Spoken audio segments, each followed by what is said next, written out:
Good morning. I'm very excited to be here. I'm very excited to see.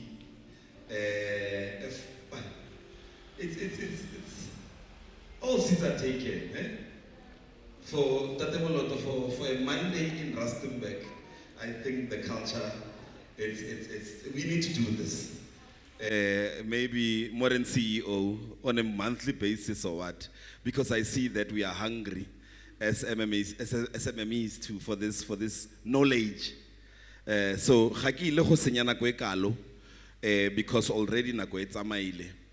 Before anything else, I would like to stand in front of you and apologize for nako ya nako for delay ya nako. I know rona re as MMEs re phela re bua ka nako. Re paletswe re kopa re linele matsogo mo metsing ka Setswana. Re tla itukisa. This is actually the first one. Re tla nne re ya ko pele. This is a program ya the modern CEO, which is under the Pyramid Cares Foundation, because he saw a need to open a foundation that will assist in many things. I hope we're gonna enjoy. I hope we're gonna ask questions. I hope this day bear fruits, especially in the future for SMMEs, because halat so mo dipuleng le tlafa go tla fela go nna or ba re bitsang ba re for vibes, for Instagram, for reels. No, we are here for knowledge. So before anything else, go get one take. Oh, ha ke lebetse go introduce. My name is Kego. Ke moshimana from Mabiskra Lefale, ke ngwana mo Rustenburg. Ke bereka le the modern CEO under his leadership ko Pyramid Group Funerals. So ke tswetse office ka jeko just to support the foundation. Re tla lwa ka moso. Re tla lwa ka moso ke feditse mmereko. So ge le kopana le mo di khorele morare ai hey CFO was there. Huh? So before re simolla ke batla re simolle ka thapelo ka gonne thapelo is important, especially in our journey ya di SMMEs mo ile gore tletse ka di stress ka di anxiety and so many other things. Ke la ipona chomi we metsi payment ka di 21 o tshentsa patela ba ka di 24 ke mathata. So ke tlo kopa re mosebetsi a rapelle but in his prayer a rapelle dipelo tsa rona as SMMEs, a rapelle our success. And also I always say gore ge re kry-a tšhelete we should remain as humble and re gopole ko re tsamang ko re tswang teng, and also assist others ba ba buang, because there's a culture of go tswalana di gate. So re mosebeletsi ke kopa o re tshwara ka thapelo. Re ka oba dihlo modimo wa rona ya phelang re a leboha ka nako ena ya kopano e kgetheileng mo re tlileng nokeng ya tsebo ya bohlale. Modimo wa rona ke a rapela jwalo ka Peter ko letsheng a tshwasa ditlhapi a sa ka thola letho that night, but ka wisdom ya monga bophelo ya ba o tshwasa haholo. Modimo wa ka ke rona bana dinete ke pelo tsa rona le tumelo ya rona. Banna ba bohlale bontate mashopane ki bana ba tlo re ho rona se sisetsa deep kwetseng. Ha re ka dumela ra utlwa di business tsa rona di tla flourisha. I pray for your presence in this place in the mighty name of Jesus Christ. Amen. Ke a leboga re mosebeletsi. Officially tiro e simolotse. As I said, ke tlo go ga ke tlile go senya nako e kalo. We'll re tlo nne re tsa di comments as we go, but the one thing that I ask from you is energy. That's the only thing that I need from you. Gore re kgone go utlwella for the knowledge, for us to be able to get this message and also ask questions. So ke batla energy as MMEs.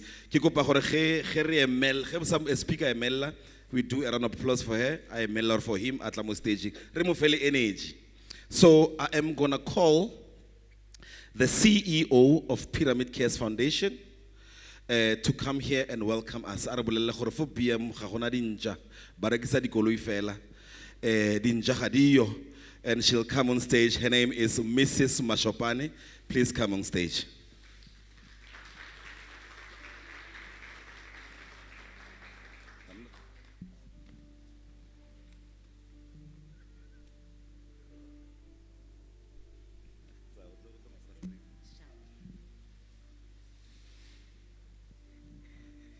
Dumelang bagolo. Good morning, everyone. Dumelang bagolo. Leshab. Tiele futumadit. This is me trying to work on my nerves. Kalina ke nna Tirisano Mashopane. Ke tlhaga ke le go Phukeng. Go gae ke go Phukeng. I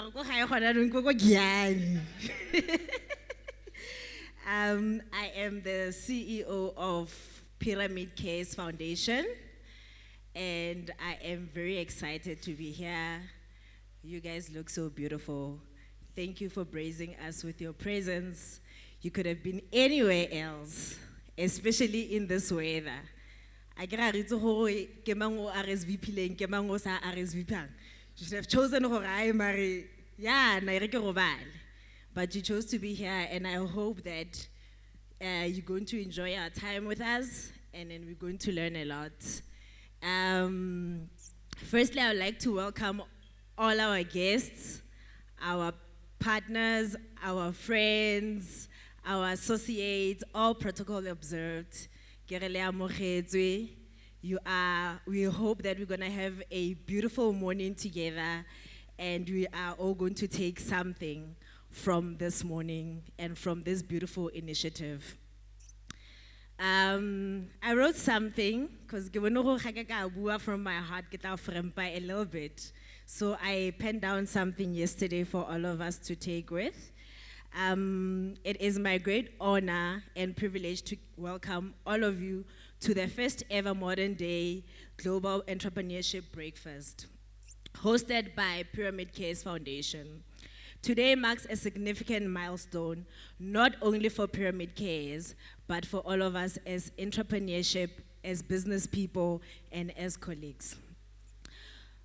This event was born out of simple but powerful idea that modern leadership requires more than titles and positions. It requires courage, collaboration, and a commitment to building sustainable impact. In a world evolving faster than ever before, as leaders cannot afford to operate in isolation. We really do need each other. We are here today because we believe in the power of shared knowledge, inclusive leadership, and purposeful collaborations. At Pyramid Cares Foundation, our mission has always been rooted in empowering communities, unlocking potential, and creating pathway of opportunities. But we know that to build a thriving communities, we cannot nurture and support in isolation.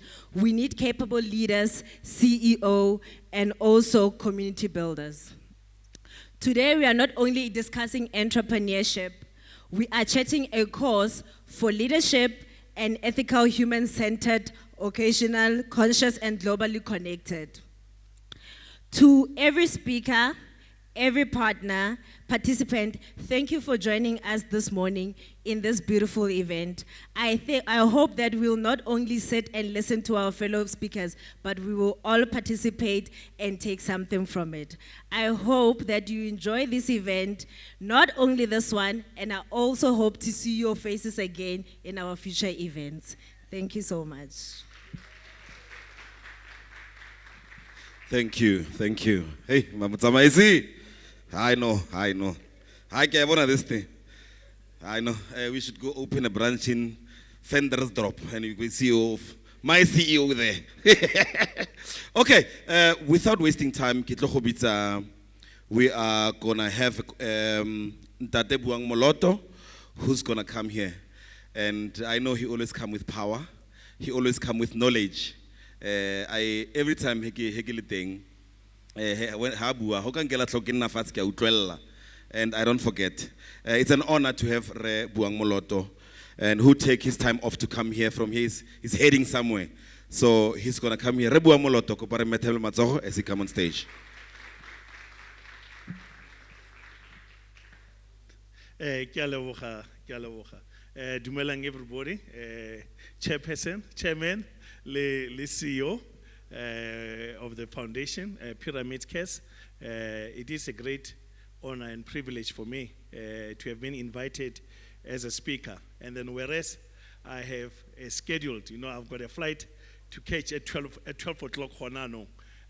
But I said, I'll never miss out this opportunity. Even if I spend 5 minutes here, it will be more than enough, because we need to engage ourselves in things that build us as a society, and especially as black people. Motlhabane in Rustenburg, which is seemingly deteriorating right in our faces, and then we have to build it up, So, and then it is so wonderful to be amongst people that I so respect, business leaders in our midst. And then I also see aspiring entrepreneurs, and then you are embarking on a journey. So I was reflecting, because they said I must talk about sustainability. And then they touch a little bit on digital transformation, and then I'll have to do all those things in 5 to 7 minutes. But I thought about entrepreneurship, and then I think about where is it that we get our entrepreneurial mandate, And then for me, because now I'm a spiritual person, everything that I do, I'm guided by what the Word of God says to me. So I will share from you how is it that I view. And then, God himself is the ultimate entrepreneur. Remember, he created the universe out of nothing. And this is what entrepreneurs do, You pursue goals, you pursue objectives, you pursue ambitions without resources. And then we turn things into existence where they never really were, And then Karata, this Genesis chapter 2, verse 15, where the Bible says God planted a man in the Garden of Eden, to work it and to take care of it, to work it. To work. Avoda. It is to work, worship, and service. When you work, it's something that you feel like it is grinding, but do it with a sense of purpose. It's like when you take care of a garden, but tend for it with a sense of gratitude. Therefore, whatever that you do, it becomes like a mission, a sense of purpose. And then how feel. And then the way the Fugalabali is saying to take care, bare keshama, to guard, to preserve, to protect. And sustainability is simple like that. We work, we avado, to grow the thing that is good for us.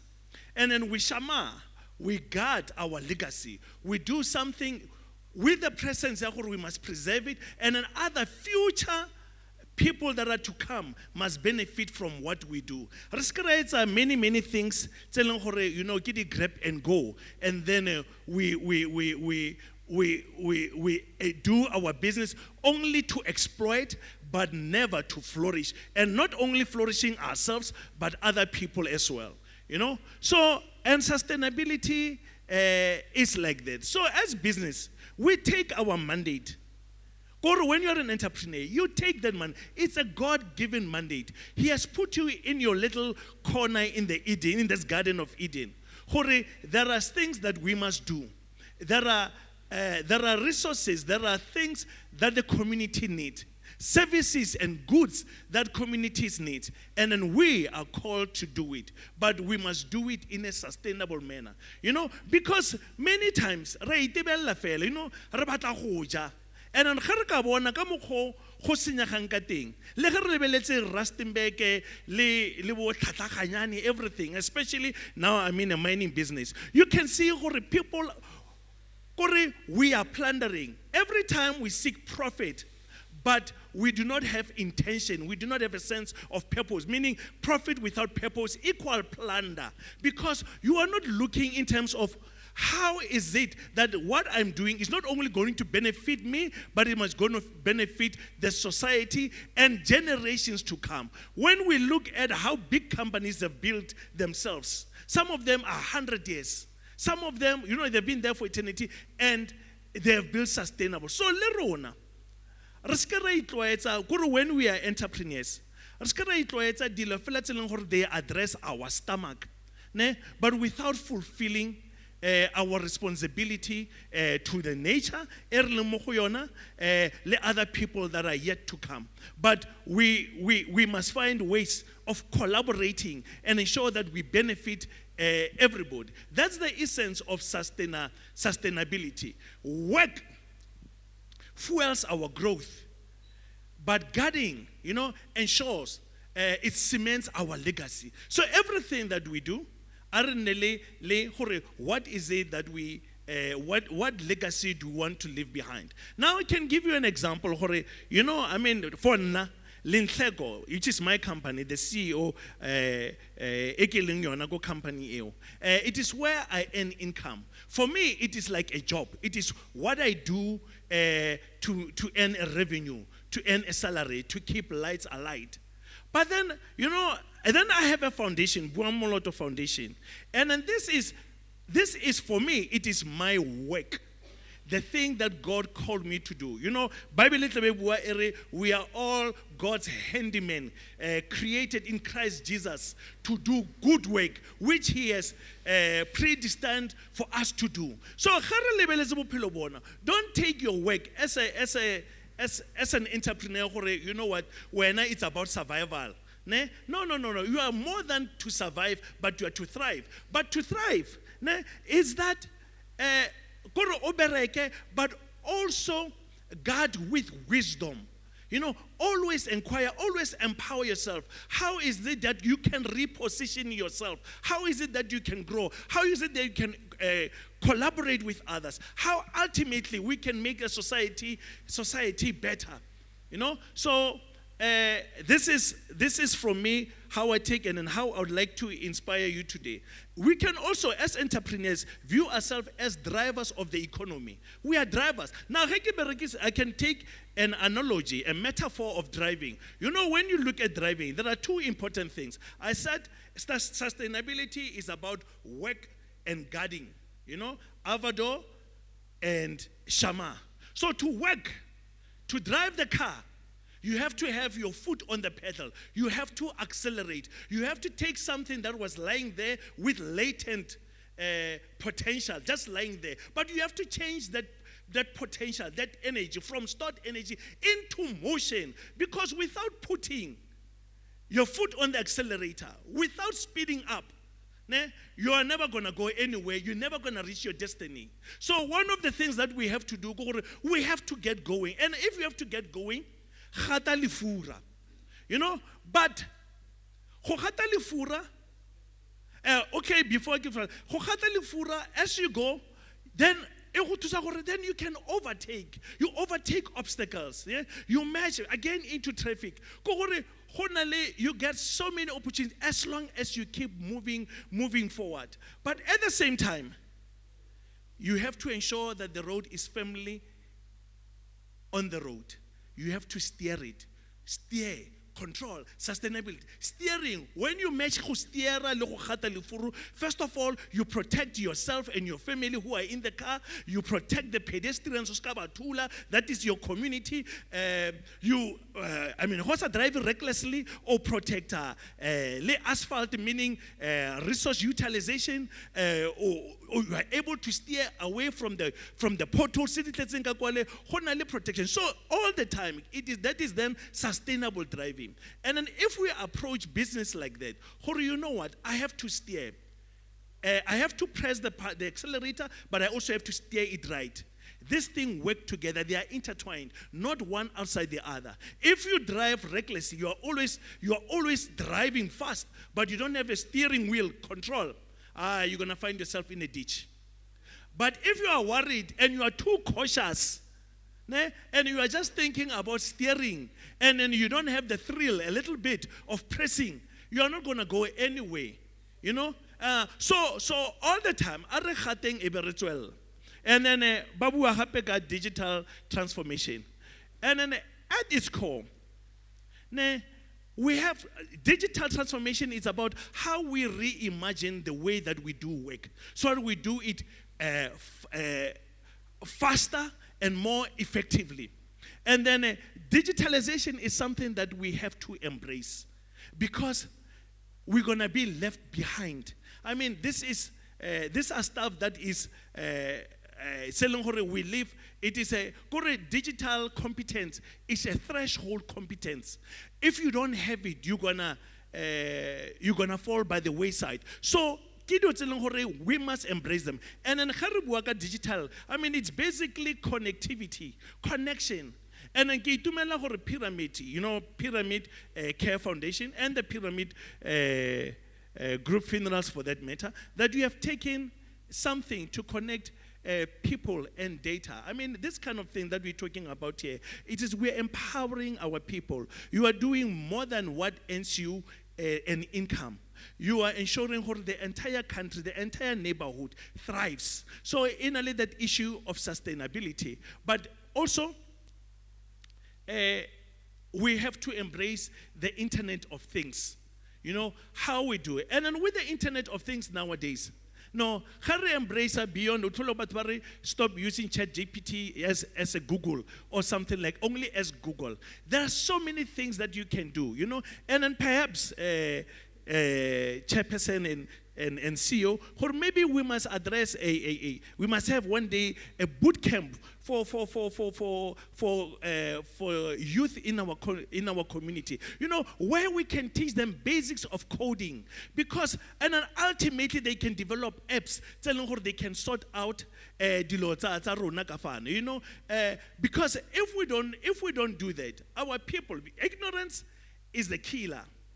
Yeah, ignorance is a killer. So we have to empower our people with knowledge of how to get things done. But not only that, resources, some basic resources. I was excited seeing on the program leadership municipality. But one of these things, I mean, if you go to many cities, Pretoria used to do it, many cities in the world. Wi-Fi, data now is a right nowadays. It's something that must be made available. So line up, go the internet cafes, and because now you lose a lot of time and momentum. But I mean, basic people must have basic access to simple tablets or something like that, And then here are some of these competitions, not competitions like some of this symposium. These surviving or thriving entrepreneurs with more talents or determination, those kind of platforms to be able to be ahead with the digital transformation. I think, Chairman, I will end here because I have to rush elsewhere. But the last thing about partnership, which is also got to do with sustainability, Genesis 20, go verse 18. God says it is not good for a man to be alone. Now, okay, we can think about marriage and everything. Marriage in a sense, in the sense of a thing. But it is not good for you to walk the journey alone. You need support. You need resources. You need partnership. But to go, if you want to go fast, go it alone. But if you want to go far, go together. So this kind of things that it has to be on a monthly. And then I think we applaud the Pyramid Cares Foundation for it has taken the initiative. And then these two thing challenges didn't fela yalo. Pitch perfect. We learn from now on a really big, and the CEO, the chairman of the service provider, no, when you are here, we can see. And the 8 o'clock, But tshwantse ba simolole ka 6 o'clock ebe go setapiwa yaanong. You know, so that re kgone go bontsha gore as black business, we are also intentional about our use of time. But other than that, it is not good for us to be alone. Let us work together. Let us synergize, pull resources together. You know, we used to say ubuntu gore motho ke motho ka batho ba bangwe. Mara ke itse gore rona re tsere this old what ya go think ya maburu go te elke een vir homself maar God vir almal. You know, those kind of things. Le dio tse go teng ha ke tse re di sa ka diane tseo tsa gore di sala mapa ga di ratana. You know, mara rona re berekile ka mabogo dinku a thebana. Khetse ya tsie khona ka go tshwaraganelo. You know, and then what I'm saying to you, Mr. and Mrs. Matkopane, no, we are here and we will always lend a helping hand to ensure, you know what, we take Rustenburg forward. And not just Rustenburg, South Africa. And then this is a very positive initiative. You know what, you deserve all the support. First of all, you deserve applause. But more than applause, you deserve all the support. So well done. And then may God raise you up take you from one level of glory to another higher level of glory. And we'll always be there to cheer you all. Thank you. Ka leboga. Ke kopa matsogo. Remoloto nnafa. Thank you very much. Ke kopa CEO, CFO, chairman, and all the speakers to come on stage to re kgone go fa remoloto gift ya gago a tla kgone go tsamaya re mo release.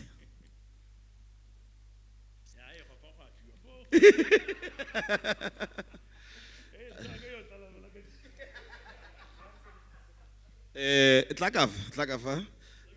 Trey, we need you. Oh yeah. Kopele will be.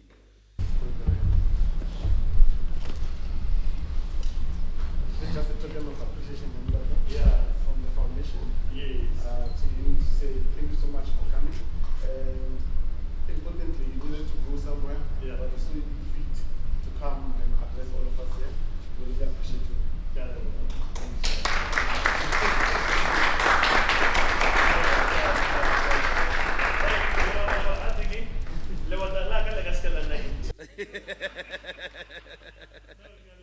Okay, thank you so much. A round of applause for Ntate Moloto again.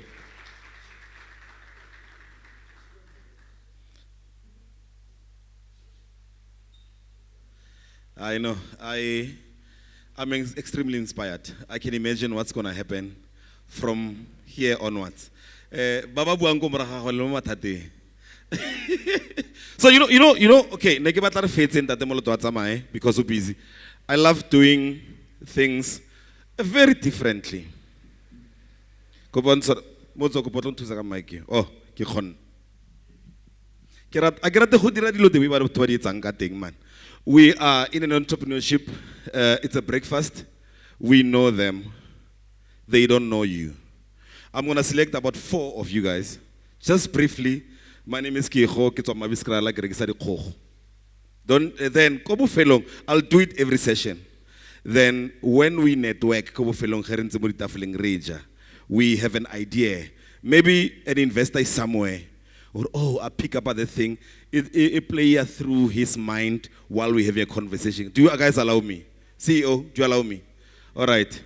I want one person this one. You're welcome, my good sir. Give that dieting here, Chase. One from this side. Okay. Yes. Mutu. Madam Bakhoro, Lina Lagaki Utsi, Putu Channel. I'm the CEO of City Group, PTY Ltd. We help small businesses with marketing and advertising. Okay. Marketing and advertising. And marketing can tell you what in our businesses. And most of us, we just market. I go market. Because obviously someone is doing it. You must see us on Friday. Here it's a marketing Friday and everybody doing it. They don't know why they're doing it. So let's meet him so he can assist us. And all right, let's go.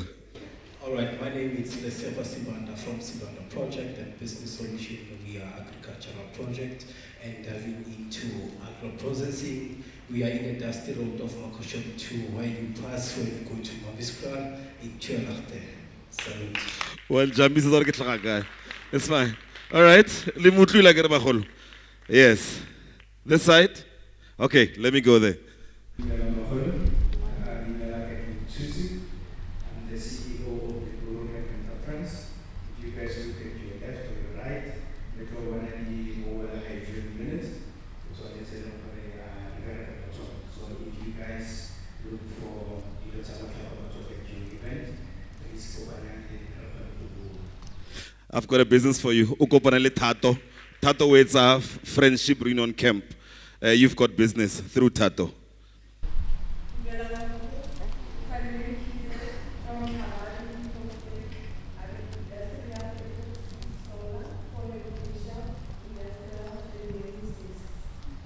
Okay, thank you. The last one, Kiwelago staging. All right. Okay, thank you.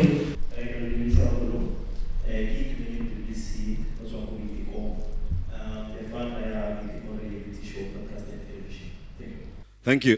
Give it like a camera, comrade. Okay, Bahul. So, because it's not a one-man show, this thing. Because most of us, we fail because we say we can't speak. I don't think there's an entrepreneur who can make money, and otherwise maybe it's a tech or something. You need to go out and speak to people for you to be known, for them to know your services, to help, to offer a helping hand. Tatemolodo said something about we need to be united, we need to help each other. You cannot run this journey alone. Probably there's something in short. Even if I don't have money to back you up, but I've got the knowledge or the connection to say, no, to meet this one, she or he might assist you with this thing. All right, so I hope we enjoy. So let's keep on preparing them. Do not be shy.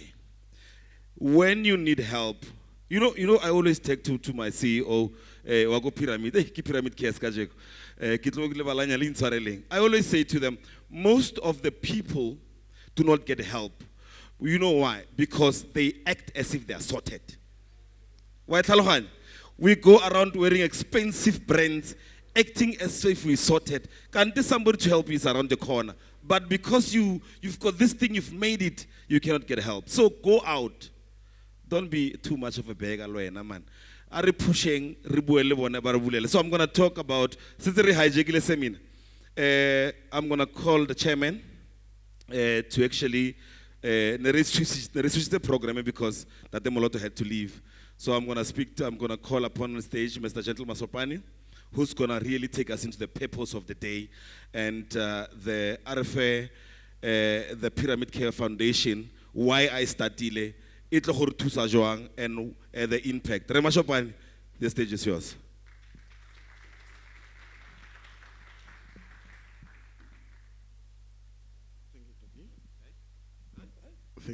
Thank you, Dougie. That's what I call him. Good morning, everyone. Good morning, everyone. Good morning, guys.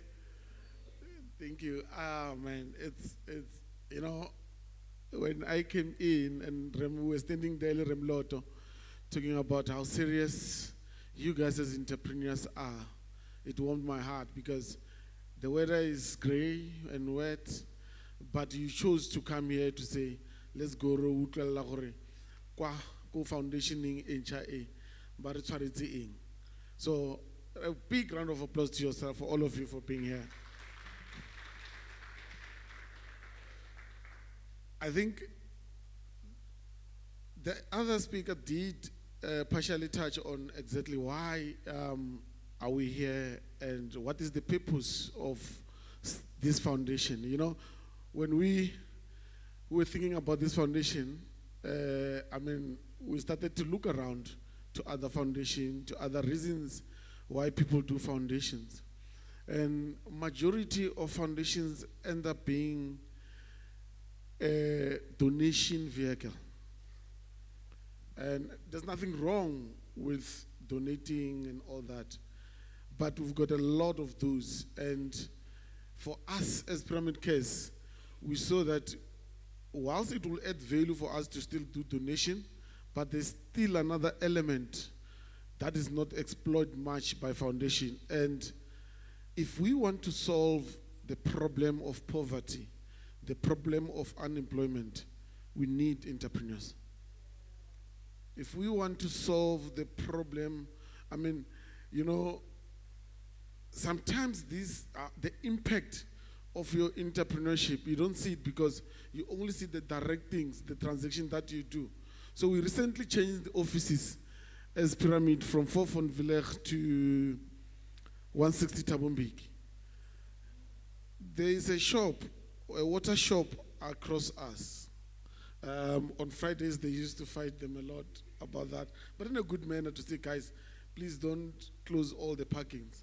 But one of the things that happened, the other day I went to the building in Van Villers, the guys that are in that shop, they say, you know, we're actually seeing lesser sales since you guys moved. And then for me, I was like, okay, what's happening with the lady that is selling food in the taxi rank where our guys used to go buy food there? So that's the impact of, so that's not directly, there's no way you can go and put stats out and present that. But that's an impact that we have as entrepreneurs. So as a foundation, we thought, if we want to build a lasting legacy, if we can at least create an environment, use our connections.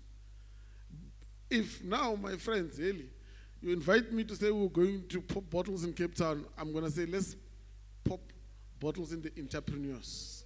Let's put that money into building the entrepreneurs. Let's do something that is going to, I mean, we are our community here. You know, the lady for epoxy there, I just remembered that somebody called me yesterday looking for that. I'm like, God works in mysterious way, you know? So it's communities like this whereby we are all our economy. When you need your business to consume something, you look around to say, I know, can I ask in that foundation that, don't you know an entrepreneur who can do this? So that we don't go out, as Kiru said, it's not about begging, but if we can spend our R1 and it moved through 10 hands here, it will have made a change. So, as this foundation, that's what we want. We want to build entrepreneurs. And we know it's not easy. We know it's, we're living in the age of social media. And then everything is glamorous. Like, you know how many congratulations you get when you say, I started a business? Yo, congratulations, yeah. And then how many support comes after that?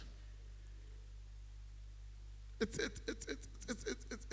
what, as a foundation, we're trying to work against. We're trying to change that. We've got, I've invited superpowers here.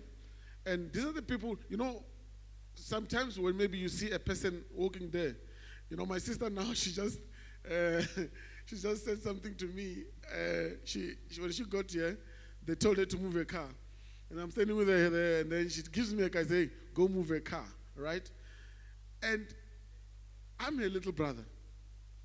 Now, if you see real people doing it, real people, not pie in the sky now, this entrepreneur somewhere there, we don't know.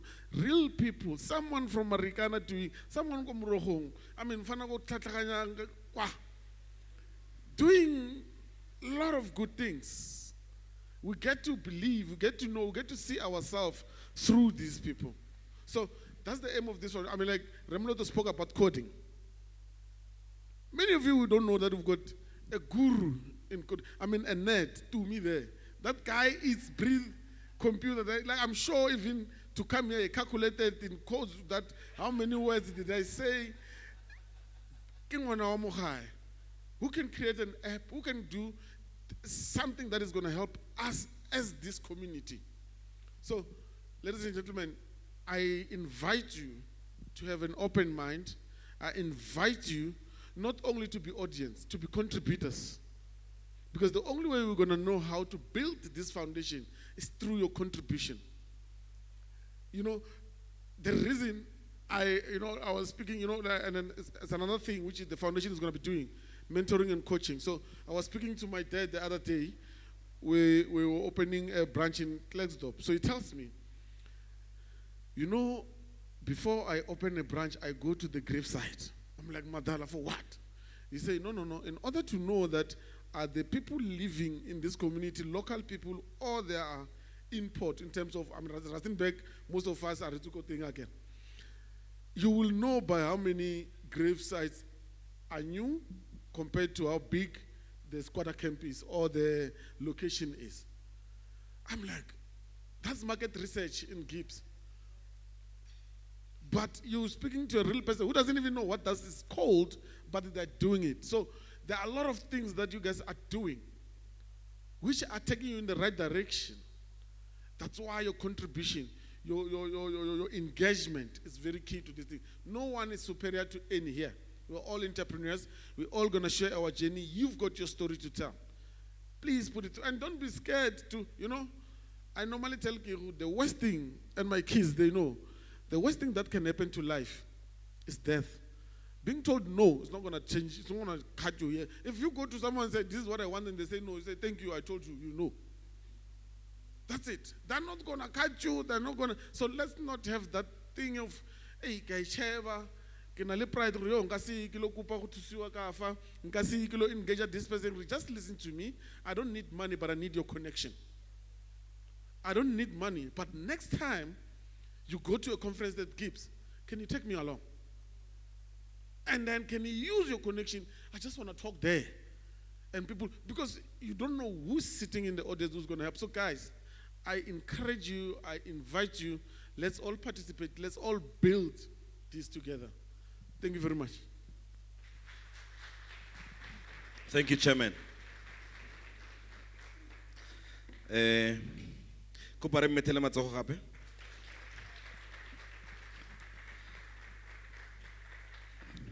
So we thank you for thinking of us, Ronald SMMEs, because you didn't touch on it. You were once one, or he's still one at heart. If there's somebody who failed in this life, is this man. Gently, ukile a faila ba kholo pelong, but he didn't give up. A short story. People don't know. Do you know that he used to own tavern? Tavern. Not this Honan, not Club a tavern, it failed. He went to the taxi industry. At we went to the bricks business. It failed. I'm telling you, the tina. We went to meet with Sansa, Bos Bubar Shasha, Regisa more fire. He bought a more fire, mining about 500K, he didn't come back. He failed. I remember a moment we sitting, our office was still in Tlabane. The good thing about being a friend with Gentle, he'll take you along wherever he's going. That's why I'm still his friend 20 years later. And we're sitting there, Tlabane, on a Saturday. On a Saturday morning, he was very strategic, he's very smart. I agree he knows that I'm in eventing. So eventing, it's late. So in the morning, very early, at 6, he come to my house. Let's a bell. So we're chilling, sitting there. We'll drive around, seeing funeral parlors, up and down. And he said, but Kiho, are we ever going to be here? By then, we're sitting, everything, no pitlo, nothing.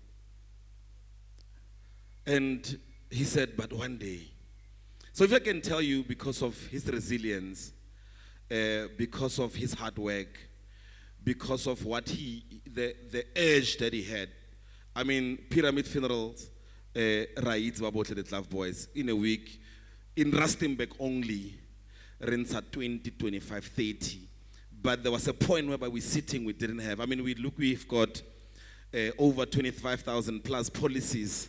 But it's because he had this thing, this edge. He knew gore o ya kae. So it's something that I always look back at this journey whenever we fail. One other thing that I want to advise us is, guys, it's very important, it's very key to go around and ask if you don't know. Ask if you don't know. Because, you know, do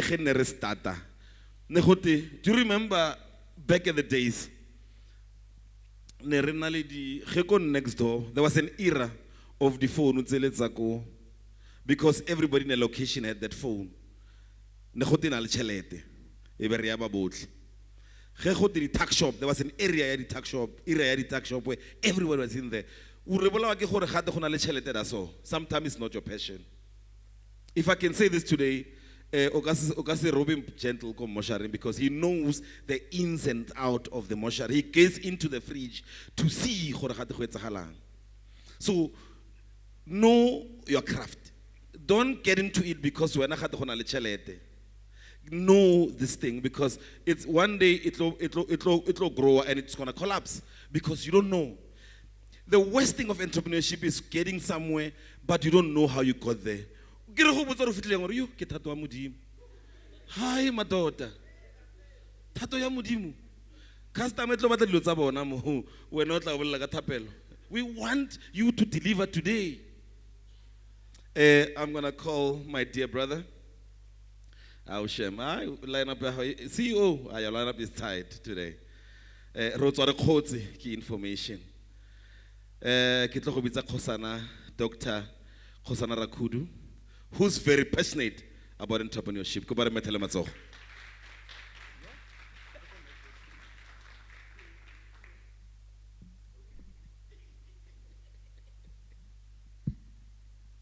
Let me take this time to greet you, the chairperson of the proceedings, to the both CEOs of Pyramid Groups and Pyramid Cares Foundation.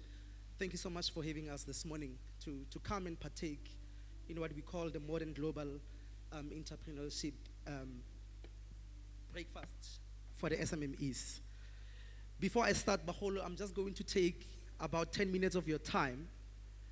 I just want to really pass my gratitude to both of you for the work that you are doing for us, Steinbeck.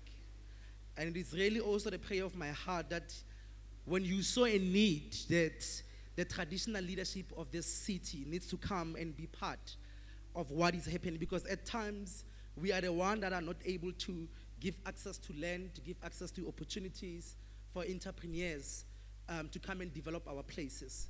So we are very honored, and I think I'm safe to say we are very honored on behalf of the traditional leadership of the Royal Bafokeng Nation, particularly in Titing, to come and be part of what is happening in the city. With the last 4 minutes that I have, and all protocol observed, I'm going to stand on the protocol that has been established because I don't want to take much of your time. I was requested to come and really share about the cultural significance of an entrepreneur and how to play a role in a relevant manner in communities that we serve, particularly in the Rustenburg context. Now, I had to look, and I want to share an acronym with you with the next 3 minutes that I'm left with. That when you are in a research space, you will understand that at times we use numbers to create meaning. In the academics, you will then understand that when you are submitting your research paper, whether you are doing your doctrine, in whatever spheres of your component, numbers or data play a significant role in what you want to achieve. Now, this morning, I want to emphasize on the word or the acronym CREATE. Now, when you look at the acronym CREATE, it's 6 words in that acronym. And when you refer it to those that have went before us in this journey of academics, you will understand that number 6, it resonates with service and responsibility. And that's exactly what I want to emphasize to you this morning, that as an SMME, you play a significant role in the economic development of this city. I don't want to talk about Gauteng and other provinces. I need us to reflect on us this morning, to look at what is happening around the Rustenburg local municipality, to look around what is happening around the Royal Bafokeng Nation, and what is your role as an entrepreneur this morning. Now, the first letter of acronym, it's C, the word create, because I want to unpack it in a form of the cultural significance and how you can play a role to us. Now, the first letter is C, and I want to emphasize on culture. So C will stand for culture and values. Now, what you need to understand as a business person in this province, culture will influence the demand of your services. Now, this morning, if you are seated there as an entrepreneur and you fail to define the culture of your business, you are going to be irrelevant. You will knock on doors, you will come to Impala, no one will give you the attention because you don't, or you are failing to define the culture of your business. So as we are having breakfast this morning, I need you to learn how you can define your own culture.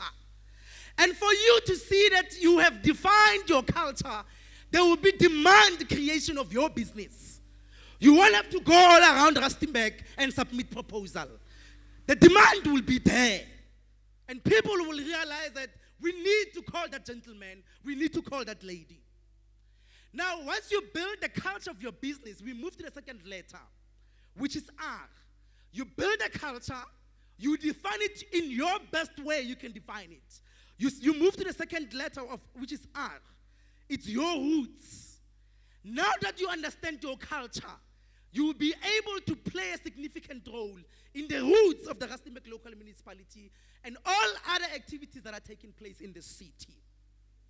Because one thing that you need to know, the roots will give you the platform to get in spaces where your culture will have prepared the atmosphere and meet you with the relevant people within the room. Now, the third part, or the third letter of create, it is the enterprise model. And we cannot speak about your role as a business person and neglect the importance of your administration. As you are sitting here this morning as an entrepreneur, you need to make sure that the administration of your business, it is a priority. And it should not be a grab and go situation. It must be sustainable. When you move with the trends, or someone have opened a catering company, therefore can open it and do much better. It's not a grab and go strategy. You need to have your own model of administration. And when you create your own model of administration, it will give order and shape in your business. And you know what does that? The impact that does that. Or the secret in being able to define your own administration model. It will assist you to know where to go and who to approach. And the second last letter of the word create, it's achievements and impact. We need to move from a season of just planning, and we need to move to a season of implementation. I made it clear in my office that a time to sit around strategies has come to an end. We need to make sure that we are able to take these strategies, we go into the communities, implement it. As a business person, that's exactly what you need to do. Because you were chosen this morning, or you were granted an access. A lot of people applied. Some were calling, but you were granted an access, which means that they saw that you've got a bigger responsibility of service and responsibility. So do not disappoint yourself because you are here this morning. At least walk away today with that commitment. Do not disappoint yourself. Don't feel sorry for those that don't want to go. And one of the key things as I'm going to sit down, we need to be able to also cut people that are not beneficial in our lives. Because at times, you are surrounded by people, but whether you know gentleman Chopin, that will not make you a millionaire. If you are not going to have the right systems in place, or whenever I meet a personal loan, that will not make you to win lottery this evening. But once you have built a system, you'll be able to plug in what he's doing, and you will benefit from there. So time for mediocrity has come to an end. Those that do not want to perform, they must be excused.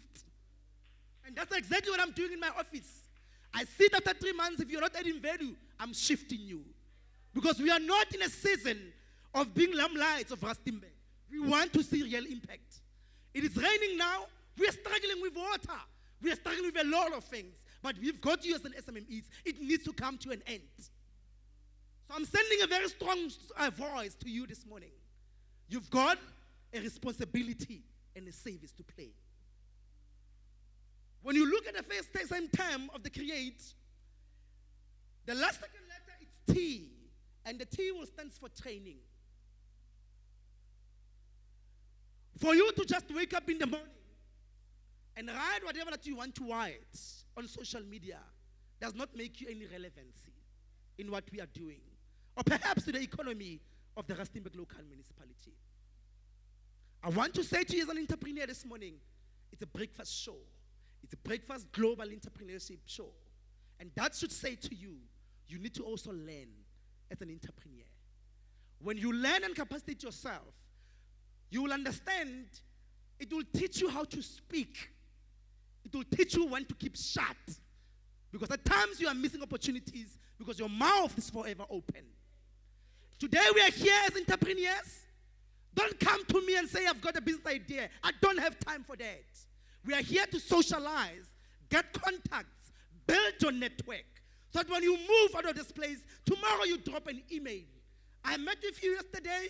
These are the key 4 things that I would want to discuss. I'm busy after here. Don't come to me. Because since I've applied land, it's because we are ignoring you because you have no order. Maybe hear it from me today. That's perhaps why you're not moving. Don't come to me and say, since I've applied at Impala, you guys said you will call me. We don't have time for that. So that's exactly when you capacitate yourself, you will learn when to speak and when to interact with other people. So don't come to me with a business idea. It's not the time for that. The last one, the word equity or the create, it is the last letter E, which is equity. As much as we've got the responsibility and the service to play in the municipality, we need to make sure that we start to build people that are going to take over from us. And it needs to start now. If you are an entrepreneur in this place and you still have a fear of handing the powers to someone, then you are not going to go anywhere in life. So as much as difficult as it is, I'm leaving you with this challenge this morning. You can come over on the stage, Keho. I'm leaving you with this challenge this morning. Build someone, mentor someone. Even if it's 1 person or 2 people, make sure that as much as you are building the systems of your company, you also mentor this individual. So that when life opens doors for you and God blesses you and you have to transition to other places, you know that you have taken someone who will be able to take over from you. As I'm concluding, for you as an entrepreneur, it must be a priority for you to go and learn. So that when you look at the tender documents, you'll be able to translate it and interpret what is written on there. So go to school, because when you go to school, it's going to impact your company. When it impacts your company, you will have your signature voice. You won't have to compete. As I hand over the mic to you, don't attend all kinds of events. If you are here this morning, I'm not expecting you to attend everything that is happening in Rustenburg. You were chosen to be here for 2 quality things, because of service and responsibility. And brands don't associate with anything. Brands don't associate with everything. And today is a confirmation that you are a brand because you are here. So let's go out there and let's change how people look at entrepreneurship in this city. When we speak of entrepreneurship reports every year, you must be part of that. Thank you.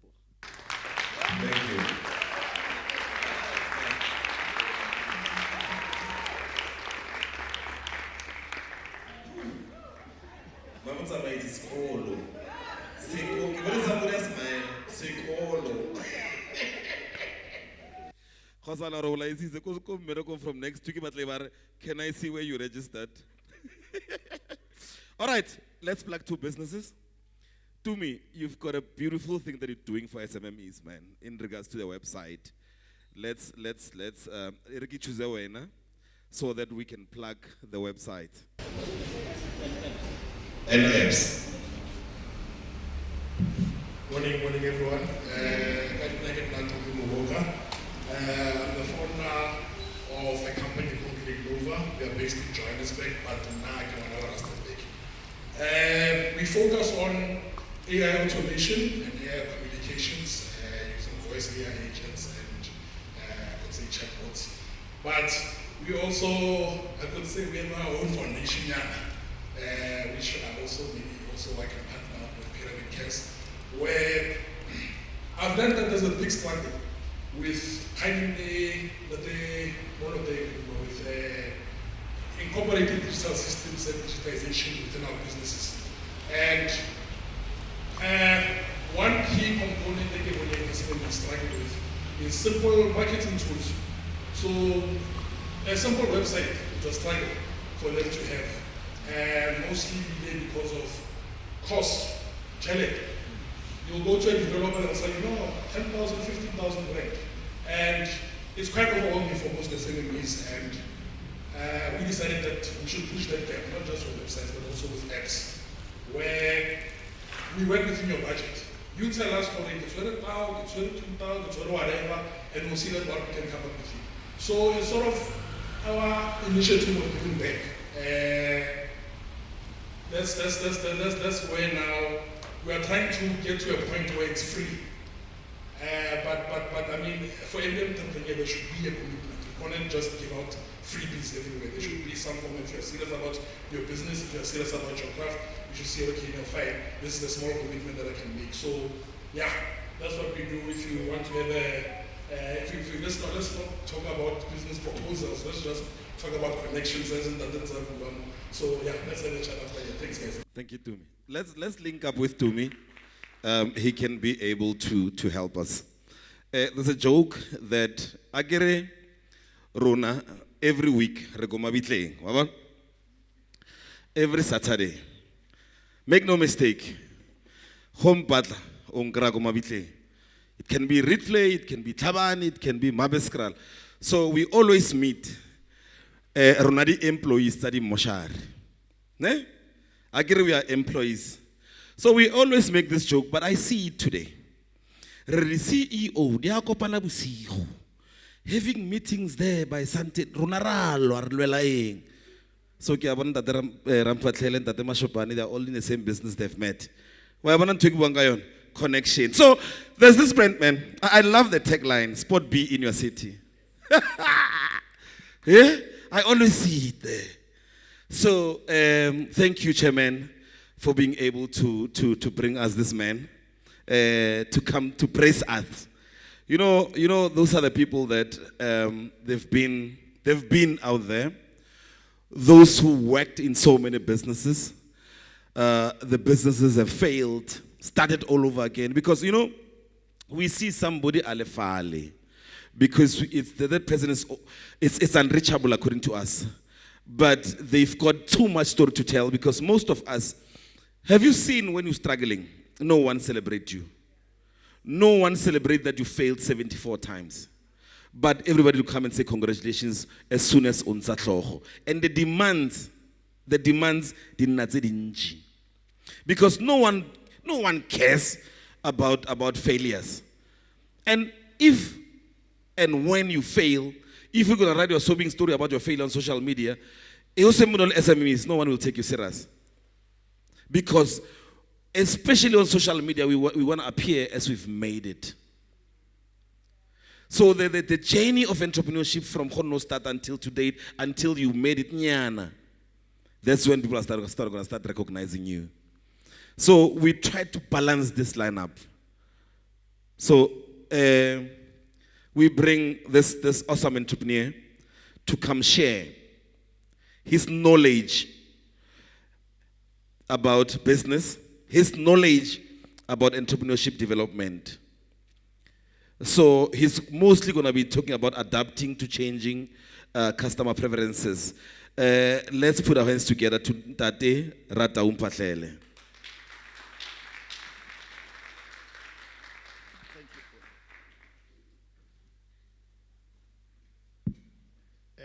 Dumelang. Dumelang bagaetsho. Now when people get quiet, I come from a dead business, you know. When people get quiet, I get, there they are, Ashiva, I got them. Yaka, my good doctor said, protocol, reka observe yona ela. But Chief, just, it is important that, I don't know what to say because in my culture, there is nothing that I can say. So now I'm in trouble, man. I'm in trouble. Please, next time let the chief, let the Kosana speak last, and then it becomes easy, you know. Yeah, because there will be order after that. So today now, I might have to change that thing. So Kosa, in Sarela Morare. So Nalina Gerata Umpahlele, and as they said it, a lot of us in businesses, when we do the same business, you find that we are fighting. And fighting for what? For nothing. Really fighting for nothing. Okay? It is important that as business people, we know each other in the same industry and respect each other. You will learn a lot from people. Remember, if I'm in a dead business and I don't associate with you and I associate with a guy who does computers, I'm not going to learn a lot. I can only appreciate them. But the guy who's in the funeral space, I'll learn a lot because I need to know something from him. And it's not even about age. And as he usually calls himself, he's a modern CEO. So you can imagine some of us are old CEOs. So you look at him. Yeah, old CEOs, you look at him and appreciate what he does. Chief, you have done well. If you check your status, you know I'm always there. And we just need to appreciate you. And now it was by default that I got in here, I can laugh. I check status, I wake up in the morning, I check status, then I congratulate him. He says, come. After saying come, I said, yeah, what do I do? Then kuna one walk one phone along jela go ne waku ufanele uta ubulabula. No. Ini nebulabula. Then this is how I ended up here. Okay? So thank you so much for inviting me. And I really appreciate what you have done. Guys, we need to talk about business today. And firstly, as I were asking you questions, a lot of you were talking about, I'm a CEO, I'm a CEO. And let's go into a definition of a CEO. A chief executive officer, the highest ranking person in a company or an institution. The ultimate responsibility lies with you. Please don't forget that. The ultimate responsibility lies with you as a CEO. If you don't have those capabilities of taking that responsibility, don't call yourself a CEO. Do we agree? From today, when we walk around with that pride, walk with it with excellency, walk with it with pride. And it has to be excellency. It cannot be that every day as black people, we are not considered as excellent. We are excellent. We need to be proud of excellency. We need to be proud of being the best. We can no longer have excuses that, no, you know, no. You have a responsibility. You need to be excellent. You need to be the best in what you're doing. If you walk out there one day and not have made it, but walk away with the pride that I did my best. Okay? Failure, it is important that you fail sometimes, but when you fail, don't fail because you didn't do a thing. Fail because you did the best in what you are doing. But if you haven't done the best, if you haven't put your energy in there, you haven't failed, you have just been lazy, and honestly, nothing pays for laziness. You'll continue doing everything. A lot of people, entrepreneurs, will ask you and say, which business is the best business? Any business is the best business. Some of us grew up Mabopane, and there is a town just before town called Marabastad. In Marabastad, you find a lot of Indians selling there. And each one of them, uregisa di minki. Askirla iti minki. Yeah, baregisa minki kamo. But all of them are making money. Why? Because one, Indians know how to collaborate. If he doesn't have a minki kamo, he goes next door and asks for the mink. Elongo next door, we're not going to sell it. He sell it and share the profit. You have done the deal. People know that you are reliable. When you have a business, never sell I don't have. Because then people tend to believe in your story. Because if you tell them that you don't have, they believe in that story that you don't have. Next time when they have to go buy somewhere, it can't be, you won't be the first preference. You would be the last person because they know the urekisa ga eteng. Please, at all times, if you don't have, go next door to your. That is why it is important as an entrepreneur to collaborate. When you cannot do it, don't be jealous and say, no, if I don't do it, then nobody can do it. But it is your name at the end of the day that would end up being the name that is not able to fail. And one day, we don't come to you, Kosi. Yeah, no, they don't come to me. Hey, because I need to go to an entrepreneur who is reliable, who's always there, who's available to give me the service. Secondly, it is important, entrepreneurs, for you to make it in the entrepreneurial world. Firstly, you need to have a purpose. A lot of us get into business for no purpose. I've seen somebody doing it, I'm going to do it. And usually when they ask you, you want to tell a story. You know, I dream of me being a funeral parlor and no, man, stop the nonsense. Stop the nonsense. Ask me, why did I start?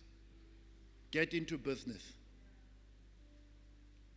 Myself, I went to school, and I always tell people, I'm the lazy one. I wasn't going to work for anybody. But the reason that I started business is that I had a wife and kids. That was my purpose. That was my purpose. And once you have that purpose, because a lot of time you want to tell me, no, I want to start a business and hire people. No. You need to be first, the person. Take care of yourself first. I see now Jenkel talks about creating more jobs. He hasn't started there. That wasn't his story. Today is his story, but his purpose, he'll tell us one day. But now, a lot of you, as I'm saying, I started. It needs to be a selfish thing. Or somebody comes to you and looking for a job. Then he wants to tell me, no, now my intention is to see that Baroka is big. No. Leave that issue. Because you can't come to Baroka and tell me that you want to build up Baroka.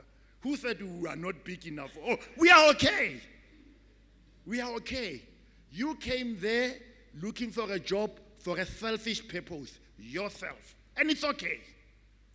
All of you, if I may ask, why did you start the business? To solve? I can't hear you say. To solve a problem. Yep. Which problem? Why do you think when you are supposed to be solving the problem? Why are you not solving it for free? Because I saw, Guys, saw the loophole. Yeah, no. I'm saying to you, if your purpose, you're starting a business to solve the problem, then you should be solving the problem for free. Do I make sense? If you're starting a business to solve the problem, Chief, then you shouldn't be worried about profit. You should be solving this problem for free. Or are you solving them for free? Why not? Because the core of it is to make profit, to make money. Exactly. Let's get the principle now. We're starting business for a selfish reasons, but socially, I'm talking to entrepreneurs here, because when we talk, we have to talk, and people must listen that, no, we wanted to solve the problem, but you are lying to them, and it's okay. You are a marketer. But the biggest issue that you are starting that issue is because you want money in your pocket. Am I right or wrong? Unless if I'm at the wrong place. Okay? When he started, today when he put it there, he says, I want to create jobs. But how is he able to create jobs? Because he has dealt with the first thing. The first principle was that I take care of myself. Once I'm able to take care of myself, I'll be able to take care of other people.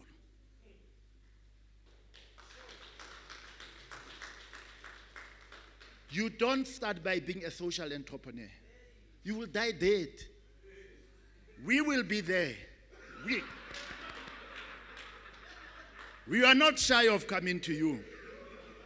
And while we are still there, you guys, people, when you guys have funeral and we come to you and you guys get angry and say, you know, people in the funeral space are not sensitive. I just lost my mother and they are here. We can't come to you when there is a party. This man was working at the mine. What commodity were you, what was your biggest, that thing? How do I put it? It was your commodity. Yeah, your platinum, chief, your course. Platinum commodity. Our commodity is a corpse, guys. and you need to understand that. I can't come when you guys are having a party. There is a new ad that I see on TV. Yeah, I think it's Sanlam. When this guy is imitating Desmond Dube, they're having a wedding. And he says, when you have a funeral, I'll have. They say, no, we have that at the wedding. We have a funeral from Sanlam and all that. Guys, please understand. I cannot come to you when there is a party in your house and start talking about this thing. So please don't get angry at us when there is a funeral and I'm the first one coming there, because my commodity, you have my commodity now. Do you understand? Yeah, please understand that. But going back to the issue, as I said, for you to start a business, you need to have a purpose. That purpose should continue. At all times, the purpose shouldn't shift. As much as other things are changing, as I said, I'll give an example again with him. He had a purpose, and I'll ask him to tell us why did he start business. And he mustn't come with a story that, no, I wanted to help. It had nothing to do with helping people.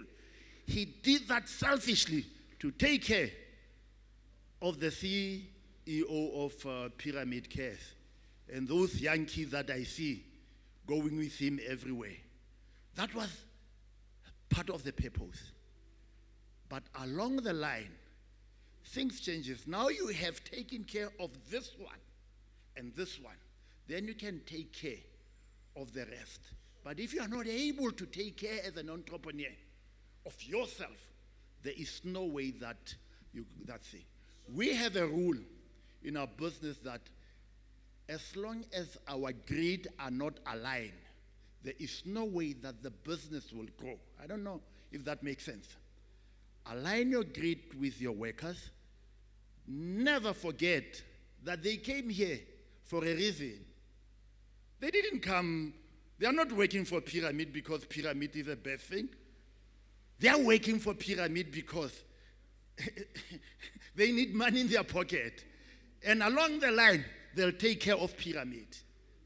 Again, as entrepreneurs, we forget that these people too have ambitions. They came there with an ambition. As we build up our institution, think of them. Anybody whose greed is aligned will always strive in an institution. But once the greed is not aligned, and it sounds bad, when somebody talk about greed, then you get, we all greedy human beings. We all came here for a purpose of looking for me first, and once I'm done, they didn't look at them what they did. They didn't start with pyramid cares first. If they started with pyramid group that made money when they were aware that they are able to make money, then they can give. But you cannot give from where you don't have. You don't have, Chief. You don't have. When you do that, you're just trying to be a good person. You are not supposed to be in business. You are not going to make it. You cannot give something that you don't have,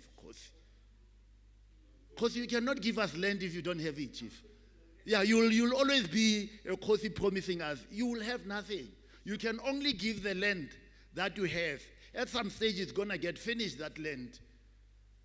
And then you'll keep on saying, I'll give you land. There won't be anything. So you can only give when you have. Rule number one in business, thank you. Rule number one in business, one, purpose should be you. Once you have dealt with a selfish you, then you can always project that to the world. Then you can give. But never, and again as I'm saying, when you talk to other people, because they want to hear that, you can tell them that you're starting that to sort out a problem, bro. Okay? You can tell them that you wanted to sort out the problem. But that's not the purpose. If you want to sort out the problem, you do it for free. For nothing. But if you're not doing it for free, then you are in business. You run a business. Once you have made money, then you are able to give.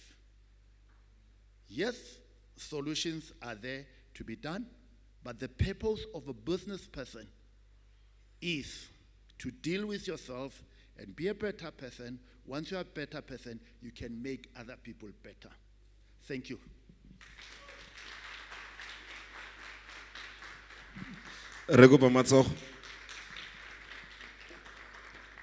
Thank you very much. Hey, we're solving a problem. Hey, I will land. But you shall. To go is to see things we have seen today. Listen to me. I got a little bit. Get a break later. All right, Ari, and game me daddy. Araska plagang business at la plaga herbo. You know the Honalist I easily gasan talohan. Bari Musari with Sabak, with Soraka. We always have our beautiful sister around us. All the time. Fearless. Hi, man, I'm telling you. Hard service, but this is who ever got to send me an email on a Sunday? Hi, that sister. But she's a powerhouse. She knows what she wants. Shem. Sister Phil. I wish that most of the girls, especially in the space, saw entrepreneurship, can learn a lot from her. I wish that we grow to a point whereby we can say, love girls, take girls and speak to them about confidence, most importantly. You know, because I mean, social media, guys, I love and hate social media. because it's turned our sisters into be beggars on social media. I was making a joke the other day. This other lady sent me, I've got this platform. I'm doing it for free, where they come on social media and say, donate. So this one sent me an inbox saying, I get a rent this month. Come to my office. It's last week. She came into my office. I called Untlametse. I said to Untlametse, how much are you making a month out of you being a sales agent, mo parameters? I made this much. It was more than the rent. And I said to her, please take her through everything for a day. Then from there, I'll introduce her to Tsepang, who's the senior agent. Then from there, she can start working. Sharp. She spent a day with Untlametse, a beautiful young lady. Spent a whole day with Untlametse. Around 4, I called Untlametse, how's she going? Hey, okay, guy, later. I said to her, because anything that you want, speak to Tsepang or what. Later she sent me a message. I don't think being an agent is something for me. No. So I want girls like that to meet you, to have a conversation so that rights for chelete ya berekelo. Are pa ba matso fa Srefilo.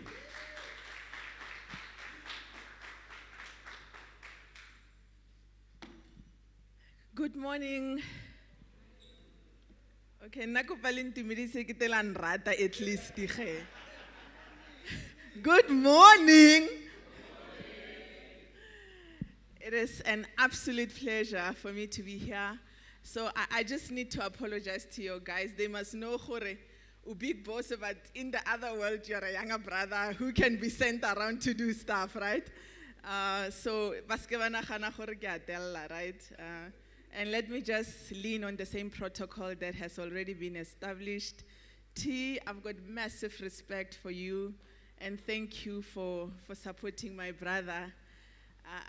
They don't want to accept it, but truly, there is a study that has been done that men who goes beyond their peak, it's men who marry right and who've got the right partners, yeah?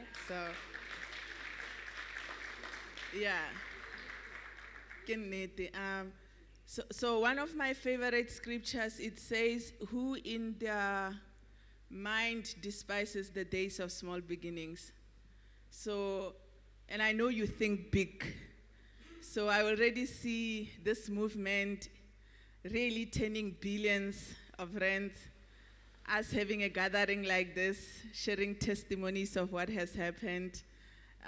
Really, that's what I see around this. And I'm just so excited for your vision. I'm excited for just how visionary you are. And I'm excited that you don't want to leave your people behind. I had a privilege of hosting because you were supposed to speak and you were out of the country. And when I sent you the picture, I was like, yo, you have birthed yourself into this guy. Because even the language he speaks is like, you know, Lematini. So I think that is really been amazing. So just a little bit of background. I've been building businesses for the past 15 years. So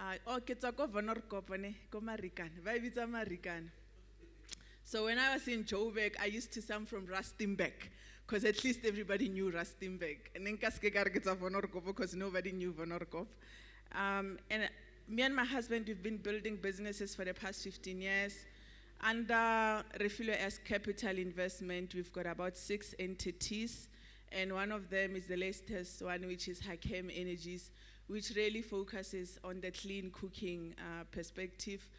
And I think when you asked me to come speak about it, I just thought I will talk real stuff that I believe has made me to be the person that I am, and to be able to do the things that I have done, and to be able to win the way that I really think we have won.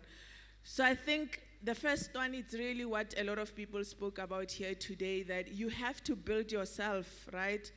And you have to build yourself up first, because you can't pour from an empty cup, right?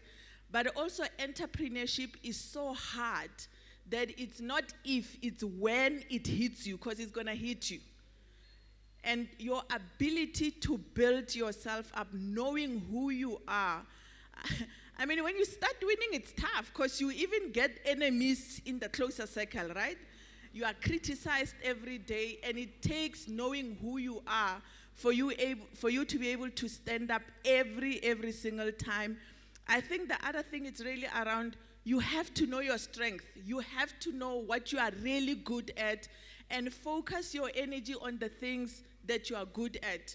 And then find people who are good in things that you are not good in and surround yourself with those people. So I'm not a money girl.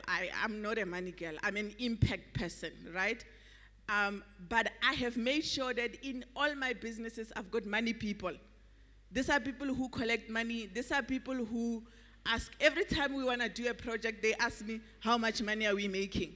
So these are accountability partners. So you have to know what your strength is and play to your strength, and not try to do things that you know that you are not strong in. The other thing for me, it's really around context. I think context matter. Context is very important because entrepreneurship, it's tough, and sometimes we make wrong decisions because we have missed the context of what we're trying to do.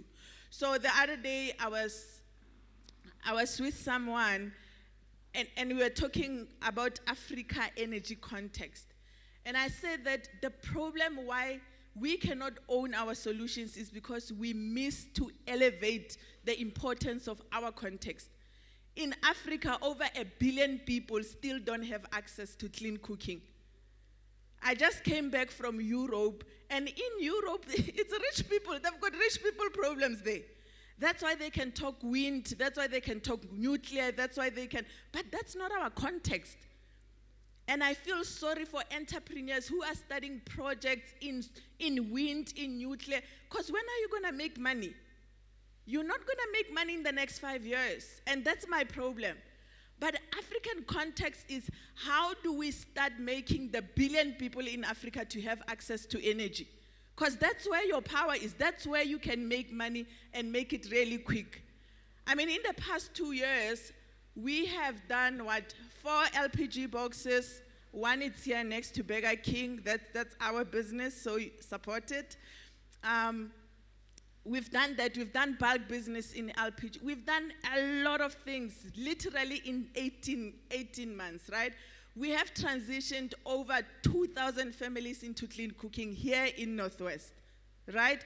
So these things are important. So when I talk to entrepreneurs, sometimes I get frustrated. Why do you want to invent a flying car while your community doesn't have access to clean water? While your community doesn't have access to toilets? These are real problems which need real solutions that we need to solve for. And I'm not saying we shouldn't be innovative, but I'm saying if we're going to create value chains that talks to our problems, then we need to really start thinking about that. And we need to stop thinking about somebody's coming to help us solve our problems. It's time that South African people solve their South African problems, Northwest people start solving Northwest problems, and Rustenburg people must start solving Rustenburg problems. Because now we are allowing people to come from everywhere, come here with solutions, and we are left with nothing. Because they own the value chain. When they leave, we complain that they left with everything. But what did we expect? What did we expect? So I think that is also quite important. So for me, I think a lot of people spoke about purpose. For me, I always think about purpose is not what we do. Purpose is what happens when we do what we do. So we're making money out of LPG, but we are changing the lives of people, right? You are running, 34, 35 funerals a week, but we're changing the lives of people because there's a workforce around it. So purpose, it's really what happens when we do what we need to do. For me, the issue of purpose and money is a tricky one, and I think we need a master class on it. I think we need a master class on it because also sometimes I've seen today's generation chase money at whatever cost. and miss out on what they really wanted to do, right? We've also seen that. So I think that needs a masterclass on its own.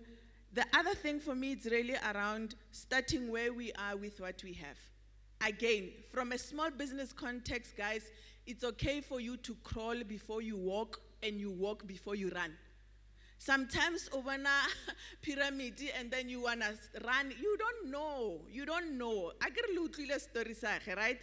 This person is a master of failure. He knows failure, he understands failure. So it's also important to start small, because when you start small, I get like the business has school fees. So when you start small, your school fees is not as hefty. Your school fees is not as expensive. And if you can, find strategic partners which are doing what you want to do. Guys, and I'm that girl. Corey, even if you were on stage and you said powerful things, and I don't understand majority of the things you said, I'll come and say, Mr. G, I didn't understand what you were saying. Tell me 1, 2, 3, 4, 5, what were you saying? Because then I can conceptualize that and go action, whatever that I need to action. So it is also important when you see your own brothers doing well, don't be jealous, don't make stories. Just go and say, Mrs. T, how are you doing it? What is the secret sauce? So that you understand how people are building. Majority of the time, people say black people don't support black people. But it's because black people cannot understand how are people making it. It's easy for you. You don't know me, you are meeting me now, you've already made a conclusion. And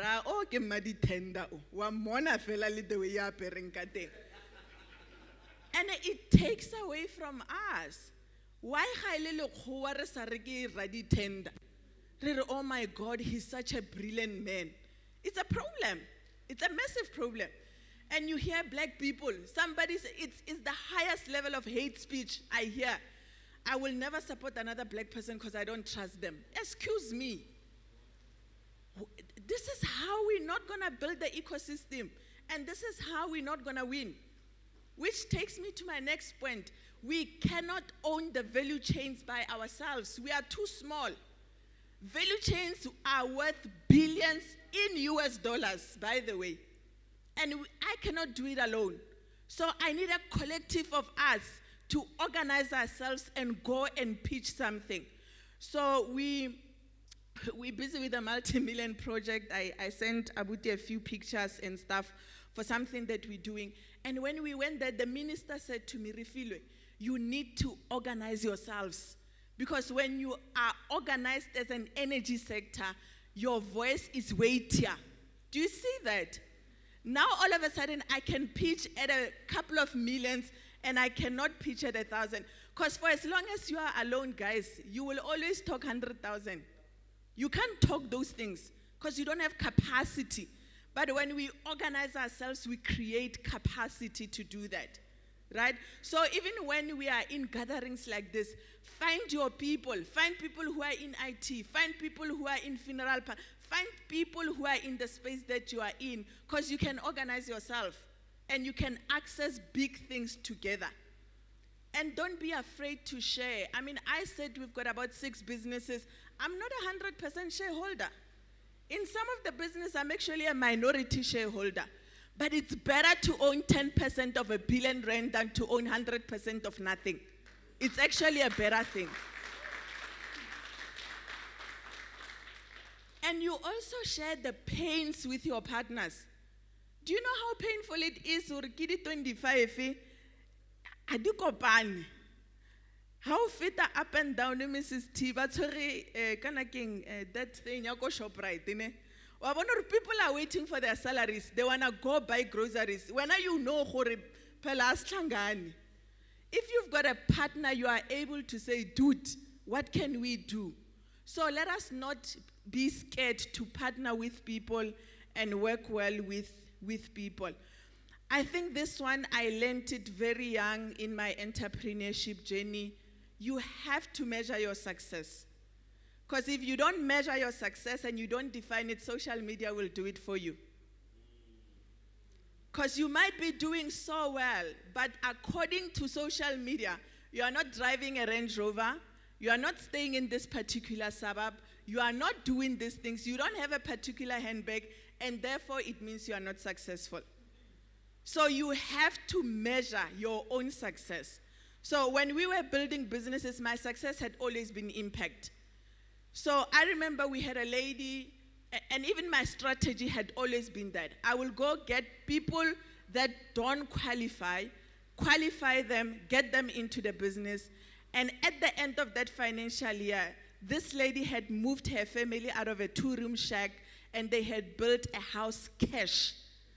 Her daughter was going into varsity because we had made it possible. And that was my success, right? So you have to measure what your success is, because if you don't, everybody else will measure it for you. And the problem with people measuring success for you is that it's never enough. When you get to a Range Rover, they want a Bentley. When you get to a Bentley, then they want a chopper. So it's never enough, and you will always have to live up to that standard. So you have to define what that success looks like. This one, it's tough, but I think where you can, guard yourself. Itlhokomele, gana ka wena. Guard your peace, guard your space. Guys, I'm sorry, but I'm no longer hanging around with people when I be realistic. I don't. Because these things, they crack your head. They crack your confidence. I'm surrounding myself with people. When I say stuff, he challenges me. He's like, big sis, you are thinking too small. So you have to guard yourself. I remember when we were starting this particular business, it really started getting tough. And the other day, somebody said to me, are you sure you had God right, Marwen? And these are the people that are close to us. So you need to guard yourself, right? Sometimes I was saying to T, I've even cut the time I consume on social media. Especially when people talk about me. I choose to block it because I can say I'm strong, but it creates a crack, right? Where somebody start making up stories. You know, so these are the real things. When you start succeeding, these are the real things. You are laughing. Somebody must just come and ask, how are you affording to stay in this neighborhood? Ask me, I'll tell you, right? So I even block because I really am careful around where my energy goes. So you even cut your social media. When people say, did you see what this one said about you? No, I didn't. And in actual fact, I don't want to know. And because I don't want to know. I'm not on social media because I don't want to see those things, right? So I think it's also important to guard your peace. And even your family. Even your family, you have to know. You have to know. There are people in your family, guys, who don't deserve a particular place in your heart. Because every single time they open their mouth, they take you 100 years back. And abonaba wese because they still remember you, onale mamina, remember. So they don't even see a giant that God is producing in you. And if you are not careful, they can really drag you and take you back. Guys, knowing and understanding the value chain that governs your industry becomes powerful. The other day I was speaking somewhere and people were saying BEE has spent over billions of rands in black entrepreneurs and all of that. And I asked that person a question. I said, how much of that money is still sitting with black businesses? Right? Because what happens? You get a tender in the mines. The whole value chain of that supply is coming from where? Everybody else except you. So at the end of that contract, if you are lucky, you are only left with 8%. 8%. And I'm talking GP, I'm not talking NP. I'm talking gross profit, not net profit. After that, you must still go pay people. At the end of it, your net profit, if you are lucky, is 2% or 0. Because we are not owning the value chains.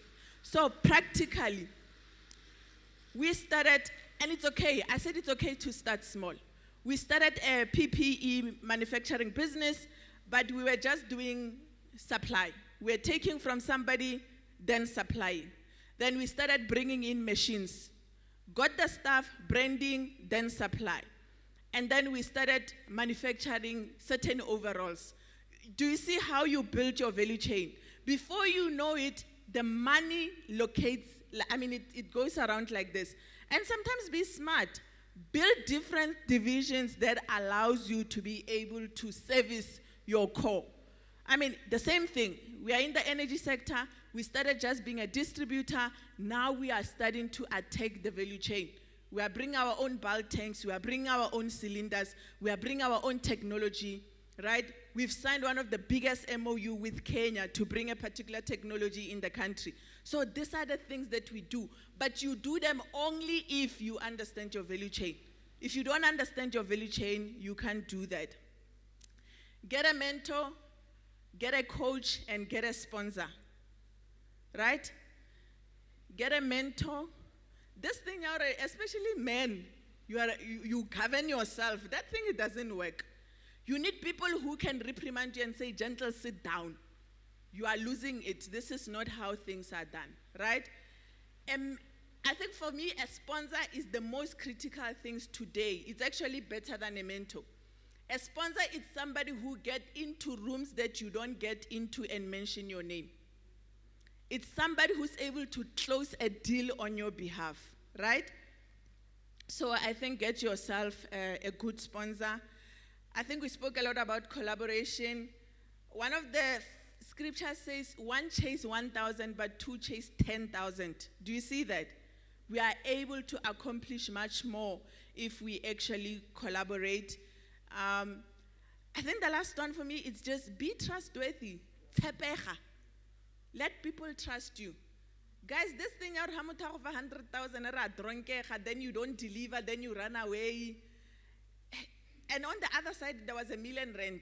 So when now you have sold your future for 100,000, be trustworthy. So G20 comes in the country last year, November, and they spoke clean cooking. When they speak clean cooking, this girl from Marikana is the only person doing clean cooking in the country, right? So they call me and we sit down, and they wanted us to implement a project for them, massive project, multi-million wealth deal, and they wanted us to implement it. And I said to them, I want my money up front because I can't do that. Want my money up front, and they had to go check me out, because they stood a risk of compromising their processes. Give me the money, then I run away with the money. And all their references came back green. Guess what? They gave me the money up front to implement the G20 project. Imagine if I had run away with somebody's 10,000 rent. So be trustworthy, guys. Let your yes be your yes. Let your no be your no. If you can't do it, tell people, I'm not going to do it. I'm sorry, right? There's been a lot of people coming to me now wanting me to partner with them and do IPPs and all of that. And I tell them, it's not my space. I'll look around and check if somebody can help you, but it's not my space. So it's also okay to say no, because you are not in a position to do the things that people are asking you to do. And find a very, very strong support structure. Hey guys, entrepreneurship, you need a support structure. You need people that you can lean on. You need people that you can trust. Especially ladies. This thing no, it doesn't work. And social media wants us to amplify this independent women. Guys, listen to me. I understand that sometimes we are single moms because of the circumstances. I understand that.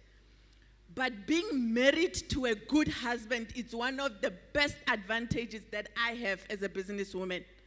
Because it gives me the ability to go test concepts while I don't have to worry about what my kids are going to eat.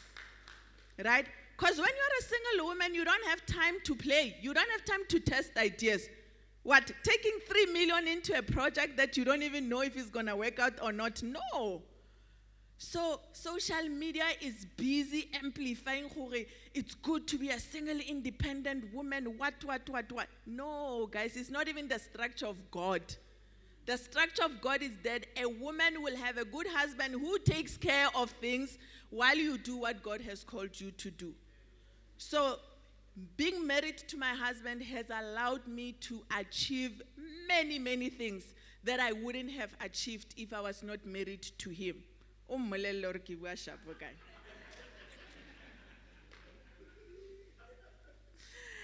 My closing remarks, guys, is just stay the course. Please, stay the course.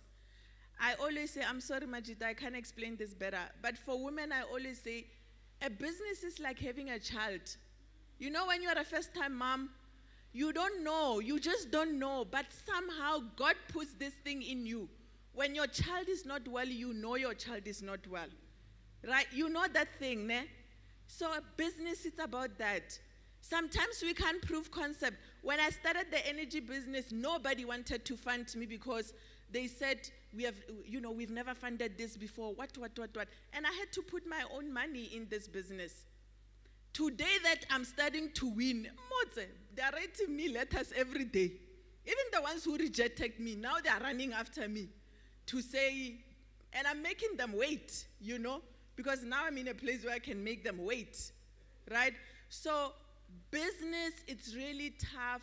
There is something that people call it instinct, some call it intuition. Guys, when it feels off, it's off normally. And stop writing it off because you are trying to make money, because you will pay a very heavy school fees, right? But don't give up. Don't give up. Do not give up. Don't give in. We are that generation that just believe in this thing and we're going to make it, right? Because sometimes, especially when you're starting to build, people will doubt you. People will say it cannot be done. People will even come and say stuff that they don't know. But you know that you know that you know. And that's what matters sometimes. And I think in South Africa is the worst, because I've been in other countries where really people are being encouraged to get into entrepreneurship and there's a lot of support. Here you are on your own, Baba. You are on your own until these things start working. So don't give in, don't give up, trust your guts. Even partnerships, people ask me, how do you choose partners? If it's off, and you will always know that it's off. It's just that sometimes it's like, right? And then it doesn't work out. So I really hope that you've been inspired. My last advice, guys, a lot of people said, the conferences and they are expensive and we don't want to do these things anymore. You need to know why you do them.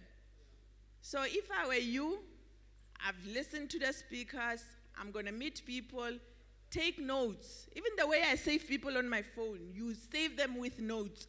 So that when you get to your office, the first thing is, Refilo, we met at this event, this is what I want from you, I can tell you project after project. I mean, right now, we are one of the first businesses in South Africa to be registered on the gold standard for carbon credit platforms, right? Because I met somebody at an energy conference. So be intentional about why you come here so that it doesn't become a waste of your time. People have taken money and time out of their pockets so that they can create this platform for you. I never say this, but abuse it. Make it work for you and make it be worthwhile for you. Thank you. Thank you so much. What's this, Sharp? You got yourself a sister now. Connection. Yeah? Connection. Hey. Energy. Arafetsa, ne? Kiona breakfast eh. And unfortunately, but the Jotele Hadishapo will go home after Atlaragadi Patro. Barahuna Dijo. Legel. I want to head charge. Okay. Business plug, 2 minutes. Business plug, 2 minutes. 2 minutes. Going once, going twice. Okay. Let's go here.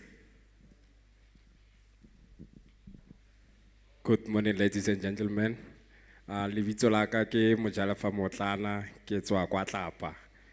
Ke mereki mo pono ya lefa PTO Ltd. I'm a co-founder gape ya Delicious Farmer, Live Crop and Production. Thank you. Next one. Good morning. My name is Huitse Ona Mudisani, and I call myself a hopepreneur. So I sell hope. Essentially, what we do is that I'm a personal development specialist. One of the hardest things, honestly, that as an entrepreneur you face is the challenge that you are supposed to lead. And the reality is we are not taught how to lead. So you need to lead yourself first before you lead others. And one of the components that really challenges our business is also the staff that we have. They can make or break our business. So we also come in to talk to the staff to empower them, team development, because your people are very critical to you becoming successful. But first, as a leader, you must be developed, you must be resilient, and you must know how to succeed so that the rest of the organization can succeed. Thank you very much. Next up. Name is Sandile Skosana. Ke autian tle go nna le molo. Ko nnang ko teng. Brasanza. Ke itsamekela, I have rental units, business rental units go Lekhalong, so and also residential, and also have a liquor consulting business as well for all your liquor inquiries. And then as well, part-time farmer inyane isinzingi itshimolela. And also ke bereka at an entertainment lounge called Trinity Lounge. Thank you very much. So, Hayley, we're not going to Cape Town. We're going to pop at Trinity. All right. Noted. Dumela, so I happen to be one of the founding members of a child safety company called Password Kid. So what we do is that we prevent unauthorized child pickups and child kidnappings from primary schools and ECD centers. We're currently housing over 10,000 kids, employing 8 people. Yeah, so we give alerts to parents every time the child enters or leaves the school premises. So think of it as your bank account. Wow, that's wonderful. Jesus, I'm blown away. Ariefa? Dumelang everyone. This is Tuso from Bohatsu Corporation, PTY Ltd. Kenagana Rona, we provide a service that all the businesses need, Redilaga compliance, Redilaga company registrations with the CIPC, individuals and businesses, submissions on SARS. We do CSD maintenance, and then Kenale, my lovely wife, who's also the accountant for Bohatsu Corporation. Thank you so much. Lovely wife. Good morning, everyone. My name is Chris Yabelo. I'm the CEO of a company called Pula Yamidupi Events Management.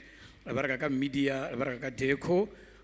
The company is turning 20 years next year, so we are doing very well, and I cannot complain about it. Besides that, I'm a health and fitness consultant. I specialize in martial arts. I've got 7-degree black belt in karate, the first black person to attain 7-degree black belt in Japan. Make you feel like about the partnership. I ran the most successful martial arts program ever in the whole continent for African nation. Between 2007 and 2012, I was running a martial arts program for more than 2,000 children. And it made a big impact in the community of African. And the most interesting thing, I still have recommendations from principals and schools whereby all the children are participating in that program. Reduction of bullying. There was a level of higher concentration, performances will increase.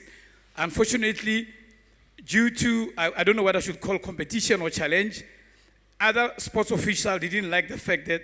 Okay. Business plug. Guys, it's a business plug.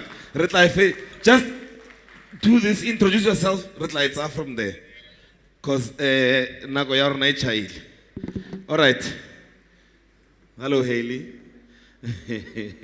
So Haley is our friend from Structured. So Haley is a money guy. Haley does numbers. So Haley, come here. I'm hijacking. He was not part of Batobatlu. I'm just hijacking him, giving him 2 minutes. 2 minutes to talk to us. Go param fe matsogo.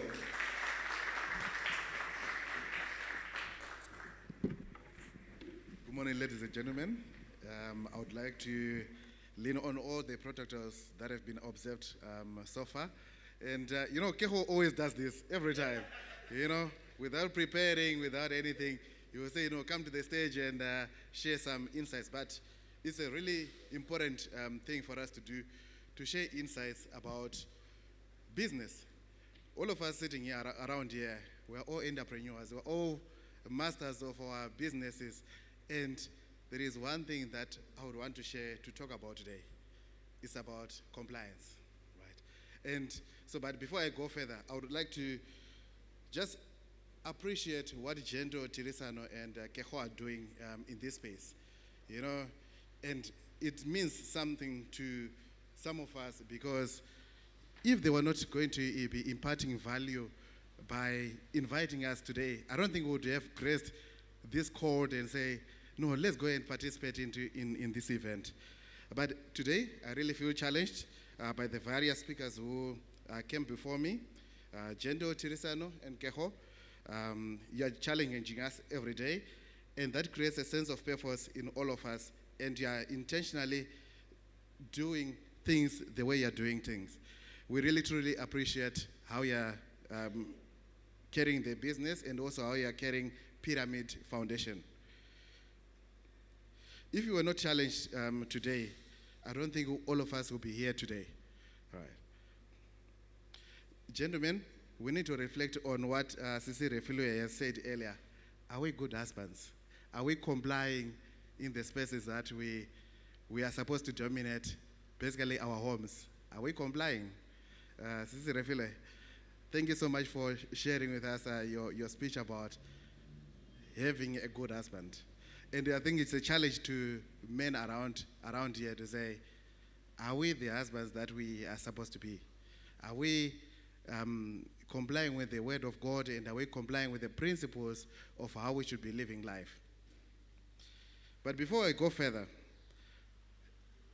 I heard a number of people saying, no, I'm in the agricultural space, I'm in the IT space, I'm in different spaces. Have we, for once, set and thought of the legislation which affects us on a daily basis? Or we are just saying, no, as long as I make profit, I go on to the next customer, I make them believe, but have we ever thought of the laws that actually govern how we are doing things? Have we thought of the POPIA? My brother, to me, you spoke about that you're in the IT space, or AI and so forth. Have we ever sat down and say, actually my business is based on the POPIA laws? Have we ever thought of the legislation around the employees that we employ every day? Have we ever thought of home affairs issues, especially us in the insurance space and funeral industry space? Have we ever thought of the implications of the laws around home affairs? We have got UKOS around here. Have we ever thought about the municipal bylaws? Do we comply with those bylaws on a daily basis? Or we are just going and our target is to achieve a profit? My challenge to you today is, let's really reflect on the laws that affect each and every business. Let's think of FICA, right? FICA affects all of us today, right? You know, South Africa has been grey listed, and I think it just came out of the grey listing, I think a few weeks ago. But have we ever thought of how did we get into the grey listing? How am I contributing as a business in terms of South Africa being grey listed? I would want to call ourselves around the room builders. So to say, fellow builders, innovators and disruptors, let's look around who is sitting right next to us. In this room is the most important concentration of ambition I've ever seen. You are here because you want to conquer markets, you want to revolutionize, you want to build empires, and I admire that. I truly do. But I'm not here today to talk about your next funding round, where you're going to get funding, who is your next equity investor, your viral marketing campaign on social media and so forth, your disruptive technology. I'm here to talk about the single most misunderstood and yet most critical foundation upon which every one of us upon which every one of us, without that, the empires will fall. I'm here to talk about compliance. Who has ever thought of compliance as the backbone of your businesses? Have you ever thought about it? And have you invested in compliance? Or you think, the business will just run by itself? Have we ever checked if our tax affairs are in order? Have we ever checked if we are actually complying with all the regulations which affect us on a daily basis? And if we are not, should I be trusting you? Should the next person who is sitting around the table trust you if you are not treating your tax affairs well? If you are not complying with the laws of the land, should we trust you? Should even your kids trust you if you are not complying with those basic fundamentals of the business? So let me take this opportunity to be honest with you. Treating compliance as a tick box exercise or as a necessary evil or as a boring afterthought is a fast track to irrelevance, and to make matters worse, your business will go down if you do not comply. You think your greatest threat is competitor? No, that's not your greatest threat to your business. Your greatest threat is your own ignorance of the legal and ethical ecosystem you operate in. We've all heard the mantra, move fast and break things. It was a catchy slogan for a different time, but today your breaking could be your supply chain because you ignored the modern day slavery laws. What you're breaking could be your reputation because you were careless of, let's say, data privacy. What you're breaking could be the very trust of your customers because you weren't transparent about your AI algorithms. The world has changed. The social contract for the business has been rewritten. You are no longer just profit-generating machines. You are expected to be stewards of the environment and the ecosystem around you. And these expectations are no longer just a nice to have PR points. No. You are codified. They've always been codified in law, right? Whatever you're doing is actually now being guided by the laws of the land, in whichever industry that you operate in. Whether you're in insurance, you're in funeral business, you're in AI, you're in LP gas and mining and so forth. Everything has to be done according to the law. There's no red tape. This is the new operating system of all global businesses. Yes, we may think that no, we are still small. No one will notice us. But for you to build bigger businesses which are going to stand tall, you need to make sure that we are compliant with the regulations. So I challenge you today to radically reframe your perspective. Stop seeing compliance as a cost. Stop seeing it, you should start seeing it as an investment. It's an investment in trust. It's an investment in talent. If I know that, okay, Pyramid is compliant in all that they do, what are they going to do? They will be able to attract talent, which is going to sustain that business going forward. It's investment in resilience. It creates sustainability for all our businesses. It's an investment in the brand itself. The moment you hear of pyramid, you know they do things right. If you just see a logo of FNB right now, what do you think? I can bank with these people. I can trust them. They are sustainable. My money is not going to disappear.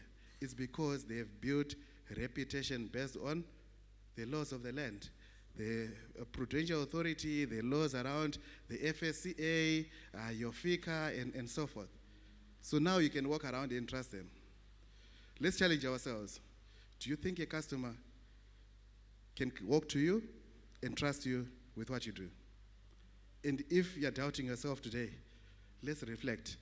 Let's help each other. You are not an island. Let's help each other and share ideas of how do I get to the next stop? How do I become more compliant in how I run my affairs? It's not easy. It is the hardest thing that you ever do. It requires more than hiring a part-time compliance officer. It requires a cultural shift. It requires that you as a CEO, I think Mr. Mpatlele spoke about being a CEO, being a visionary, being the founder, but you have to become the chief ethical officer. That's the CEO that I would want to talk about today.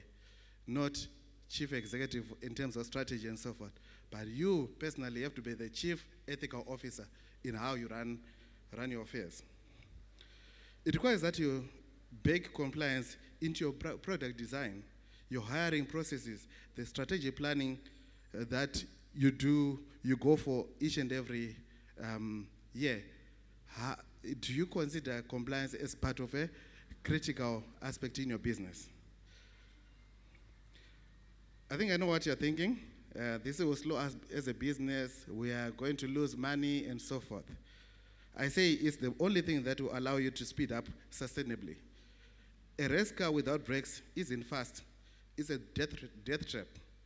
Compliance in your is your braking system, your steering, your control gauge. It's what allows you to take the corners at high velocity without flying off the track. So, here's my final challenge to you. When you leave the room, I want you to ask yourselves, not just, is this profitable, but is this right? Not just, can we get away with this, but would this build a company that lasts forever?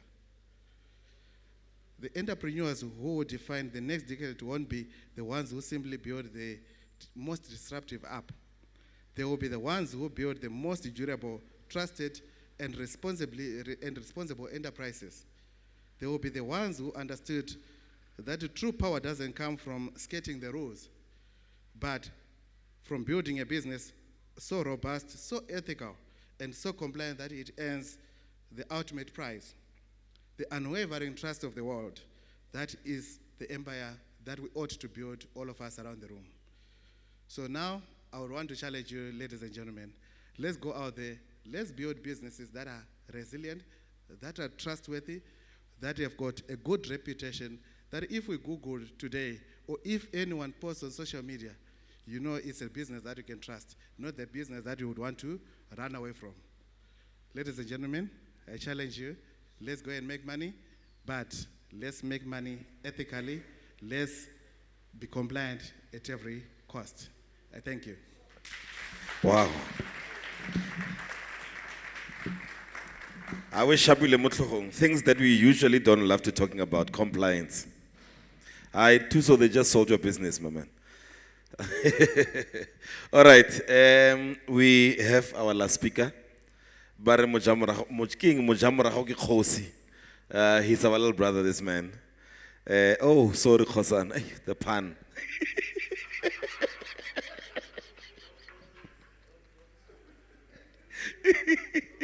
It's fine.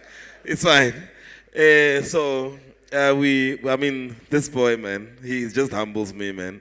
From the banking sector to agriculture.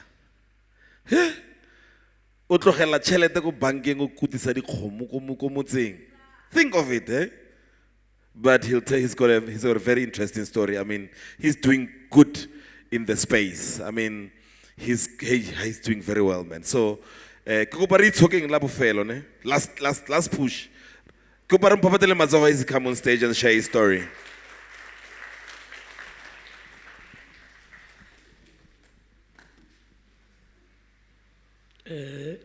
Dumelang. Dumelang. La pila. Yeah. I think the spot that they gave me, it's quite a difficult one, the last spot. Yeah. Okay, Lina Lagake happy. They asked me to come and speak about money. Right, and then before, yeah, I'm greeting everyone, and then I'm observing the protocol, and I would love to, for you guys to thank Pyramid Cares and Pyramid Group, because when we were having breakfast there, one of the guys came to me and then he mentioned some disease that they see on their plants. And then I said, no, I don't know about that. Then he said, this guy, even if he knew, he wouldn't tell me because he will say, you have to pay me so that I can tell you. So you need to thank the Pyramid Cares and Pyramid because I never speak for free. Right, so this will be probably the first and the last time you hear me speak for free. So you have to thank them that. Okay, all right, yeah. So I'll just give a bit of a background before I can share what I've prepared because I don't look like the things that I say, right? So it always helps to give a bit of a background so that people can have confidence in me. As you can look, I mean, most of you probably like, how did this one get there?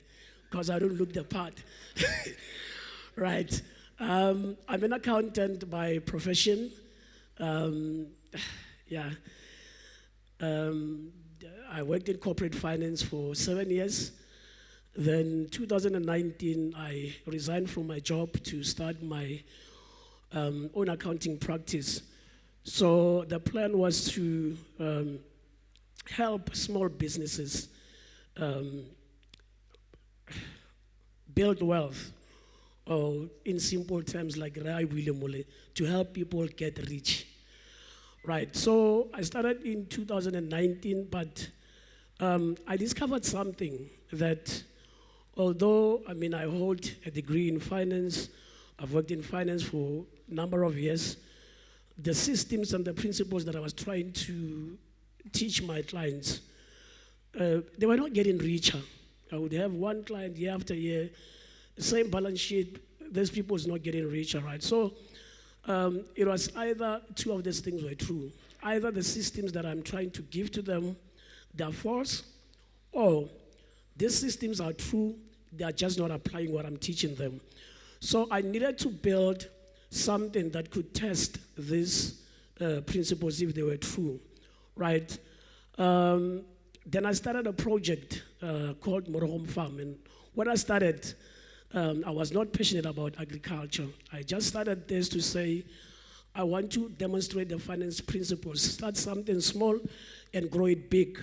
Then if I can grow this thing big, then it means the principles are true. You guys are not listening to me. Right, so that's why I started Morohom Farm.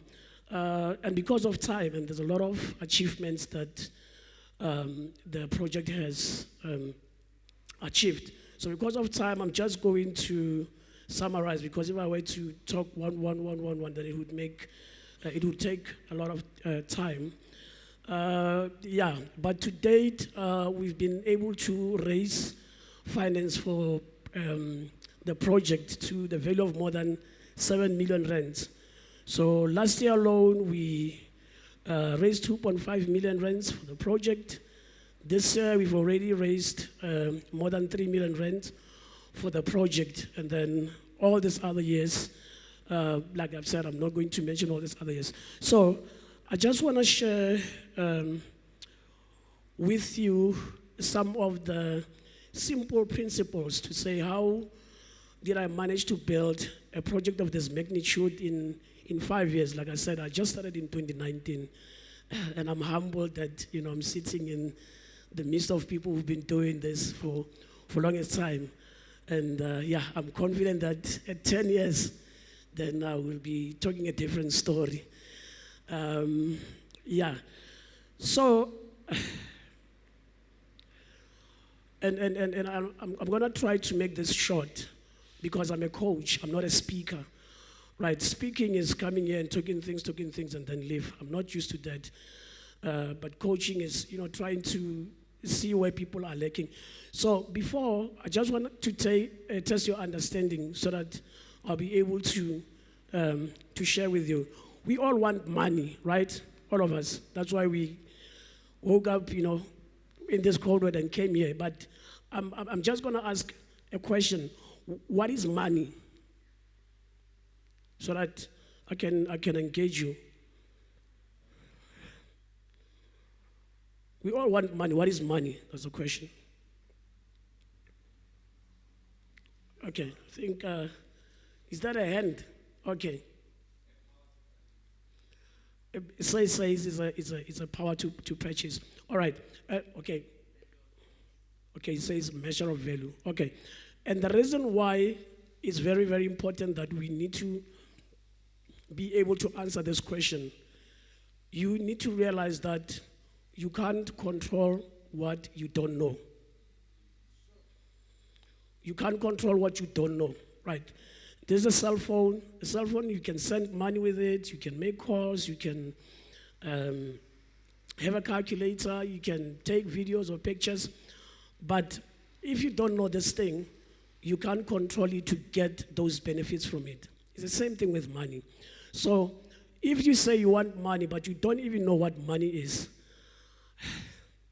even if it comes into your account, it's just going to pass. It's just going to go down because you don't know how to take it up because you don't know it. Okay. Now, my brother said you said it's what? Purchasing power. All right. So a bit of a history so that you can understand. And I'm going to help you. Please bear with me. Bear with me. The world evolves around this word, exchange, right? Exchange. For you to get something, you need to give out something. That's how it works, right? Now, back in the day, we didn't have money, but we were exchanging. So there was a system that we called barter, right? So how barter worked, we exchanged with goods. If you have a goat, I have a sheep, you want a sheep, you come to me, you give me a goat, I give you a sheep. That's how things used to work. But now, barter was problematic because, let's say you come to me, you want a sheep, but I don't want a goat, I want a camera. It means you must go look for someone who has a camera, looking for a goat, you give them a goat, they give you a camera, then you can come to me, you give me a camera, and then I give you a sheep. So that's when we said, okay, here's a problem. How do we solve it? That's how we invented money, to say, okay, let's create something that we can use to exchange with that everyone will accept.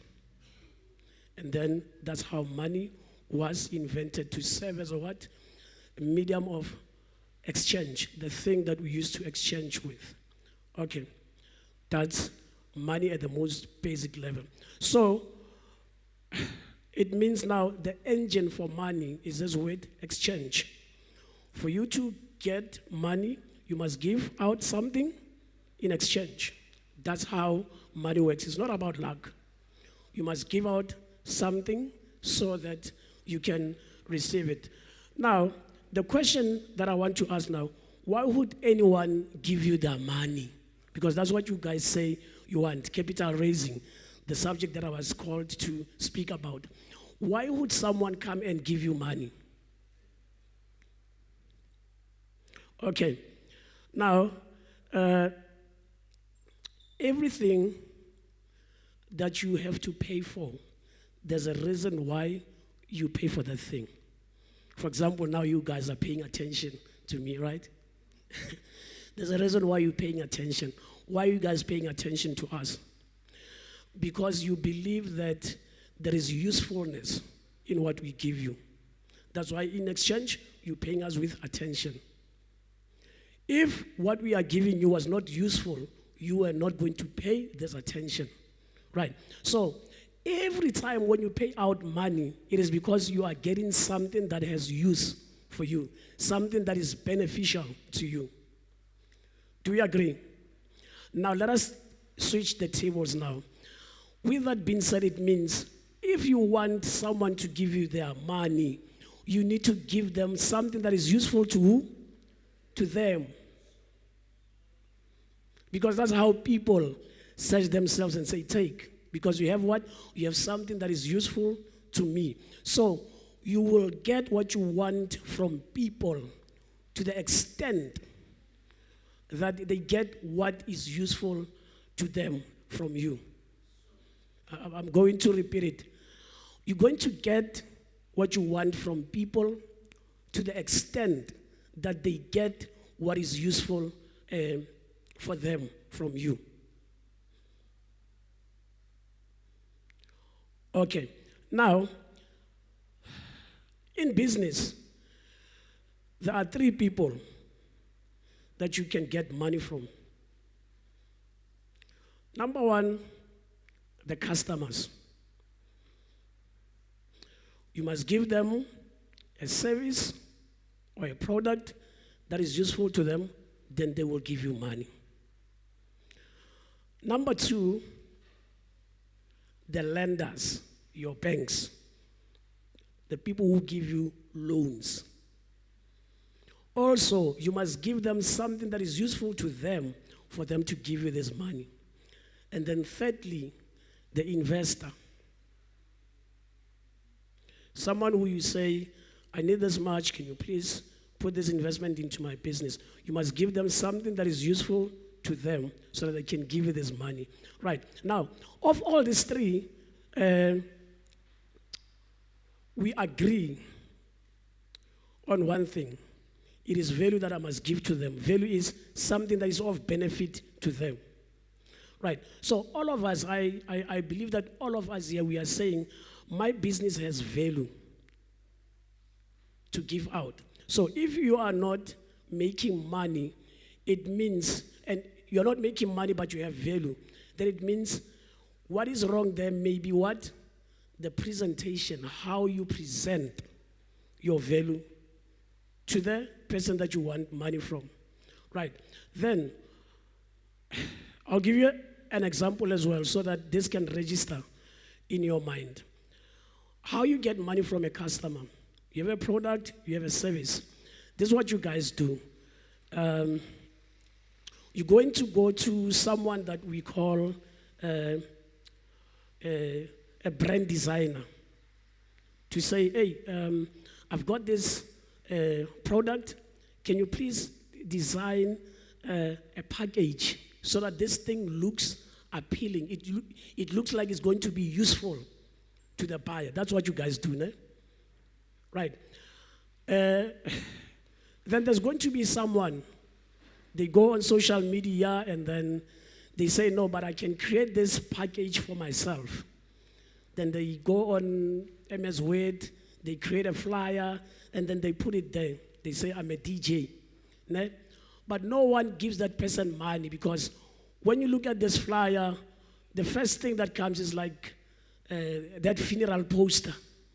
But only when you start to look at it, you're like, no, but this is a DJ, right? So it is not that he's not giving value, but it's how he packages that value, which makes us not to buy, right? But I'm not here to talk about products.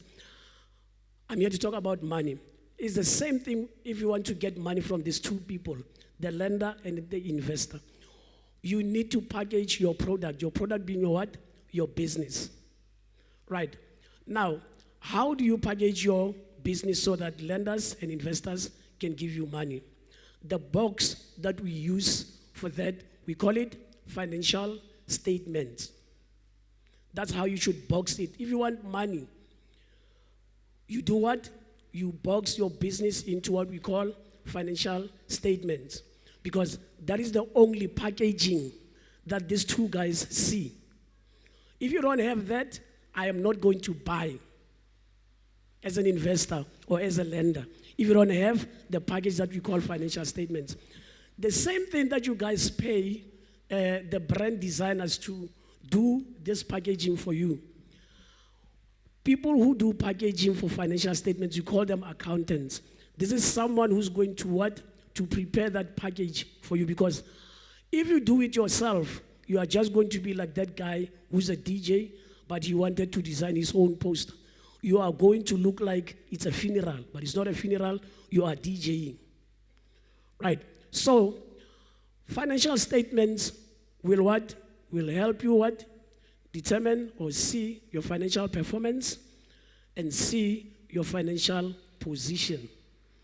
This is what helps these people to make decisions about your business. Right? So a lot of people say that we've built Morohom by luck. Right? But it was not by luck. It was because I was able to package what I wanted to sell these people in a package that they understand. A financial report.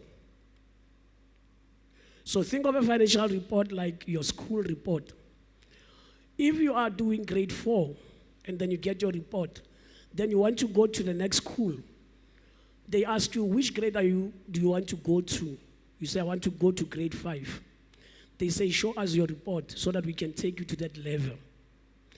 Without a financial report, you're going to go to the bank, you say, take me to the level of 5 million.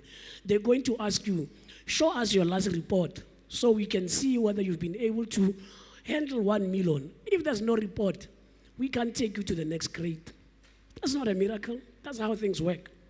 So, if, because of time, if you don't know about financial statements, then as you leave here, go and start doing research about this package that we call financial statements. It is the only language that these people will ever talk with you about. Right. So, in closing, I'm going to share with you 3 things that money loves. And these are the things, if you have, money will follow you, irrespective of how you look. Ne? And the first thing we've already spoken about, money loves value. Value, we said, is what? Usefulness, the extent to which something is of benefit to you. Money loves value. So look for the things that are useful to people. If you can get those things, people are going to chase you with money. I started agriculture because I knew that people eat every day. So people don't buy fruit from me because they like me. They buy the food from me because it's useful to them. So as long as the farm is in operation, I will always have money because I have value. So ask yourself, to what extent what I want to give is useful to the people. If you can think that you are safe, money will come. Maybe not now, but eventually it will come. That's number 1. Number 2, money loves trust. Money loves trust. Right. And trust is built on reputation. I cannot come here and then say, guys, please trust me. You will see what I'm going to do. It's not going to work. But if I start to give you the background of the things that I have done, then you begin to develop that trust. I heard Kosi earlier on saying, on social media, be careful how you speak, blah, blah, blah. Because those things, it creates a history. It's a pattern. It's a track record. Which, my sister also mentioned it. So when these people go into the history, the background, they can develop that trust. Then they can trust you with their money, right? So start doing things which will help you earn trust in the eyes of the people. I also think that I'm here on the stage because of what? Of trust. But this, my elders, I wanted to say this, guys. Yes, They invited me here because they trusted me, but their trust came out of my reputation, the things which they have seen me do and do in the past. So that's the second thing, build trust. Then the last thing, money loves structure. Money loves structure. Otherwise, if I get 7 million without structure, things are going to collapse. And then you say, that guy, he was once, yes. So money loves structure. So build a solid structure. And I cannot talk about different examples of structures because of time. One of those structures, a business, which you guys already have. The second structure, this. All right, yeah. I started my farm in 2019. It was only, and I got married in 2024. It was only in 2024 that I got my biggest funding, 2.5 million after I got married. Then again this year, 3 million into a marriage, right? So we may try to dispute it, but as gents, marriage, it's a good structure to build wealth. It keeps you grounded. I mean, you get funding, you want to go celebrate with the boys. So you get 1 million, you go celebrate with the boys, you spend 800,000. But when you are married, you get 1 million, the celebration will be a clean one. You know, you just buy things to celebrate, and then you still have the 1 million to work with. So, and those are just one of the basic simple structures. So remember this, if you want money, get value, because people will only exchange money with you when you give them what is useful to them. Number 2, build trust. And then number 3, build structures, right? And then, be bold, be just like me. He said something to say, you gotta know, it's not like they're gonna chop you. The only thing that will happen is it hurts. So be bold, take chances, and if I have to confess, for example, I met Mr. Gentle on Facebook back in 2020, it was during COVID or 2021. So I just tagged him, and then the post said, lunch with Gentle Mashopani, that's a wish. And then he commented on that, says name, the place and date. And that's how we met. Upon our meeting, I discovered that he was actually a friend to my mentor who passed away in 2023. But we have had that relationship ever since then. And a lot of things, what I said into that meeting at the time when we met, I said, I want Motorhome Farm to be in people's eyes like Pyramid. That was in 2020. No funding, it was still just a small bush that I was like, and then he started giving me lessons. Every now and again, I go into his office, he will point to me. I met Mr. Keho on Facebook as well. He posted something, then I commented on his status. He was still doing a radio show at Pulse FM. Then he invited me, and that's how we had this relationship. Kozan, I met Kozan on Facebook as well. So I'm just saying, use these platforms to your advantage. But be careful what you are posting, because like they say, you can't be in every circle. So if they go on your timeline and then they see something that does not align with their visions and purposes, they're not going to entertain you in their spaces. So be extra careful of that. Yeah. Thanks, guys. I think I can invest from now. Thank you. Hey, neke activity pick up. Ntate mpatla wa itse gore rona re mo business ya ba dimetseng. Ba ga itse ke lebogile. No ga le krele ka seke. Le tshwere ke tlala, it's fine. I don't one day khontsur ish kunje. It's been such a wonderful morning.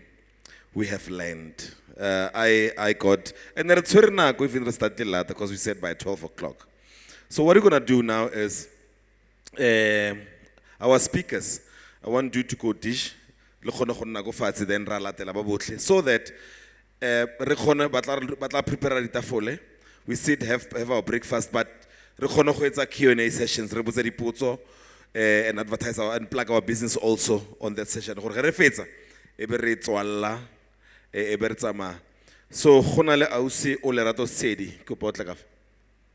O Lerato Sedi.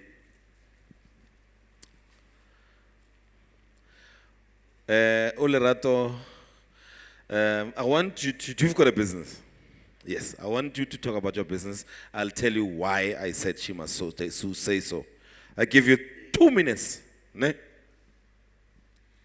Dumelang bagolo, ke nna o Lerato Setshedi, nne ke tlo lebolela ka business ya ka. Go bua nnete fela ke etsa dilo tse dintsi. A ka tlo bua maaka, ke etsa dilo tse dintsi.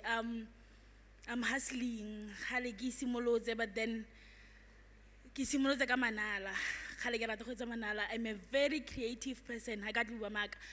From manala ka ya go di packaging, ke etsa di package, ke etsa le di sweets. So the sweets, the reason why ke di editse ke gore I wanted go nna le product e ke tsamaisang gore ke bone gore I can sell, because ne ke rekisa di cocktail back then 2022. Yes, immediately like fetsa school. Ke feditse sekolo ka 2021. So 2022 e be ke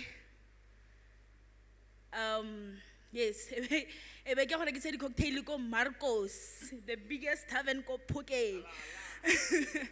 Ne ke rekisa le batho ba leng gore ne ba rekisa mmele. Sorry to say this, but then ne ke tseiwa ya ka bone, mare nna ne ke bona gore I can sell. Ke fo teng fa ke simolotseng go rekisa whatever se neng ke se kopana le sone, including tsone di package tseo.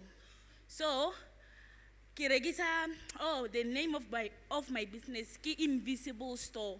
The reason why ke ipiditse Invisible Store ke gore nickname ya ka ko Facebook, Instagram ke Invisible Rato. The reason why ke ipiditse Invisible Rato ke gore ke a balabala la utlwa lona. But then ke shy gape. So I think that is why ke ipiditse Invisible. Immediately ke fetsa sekolo ke bone batho ba botlhe ba nkitse, nna gore yang ha kitse.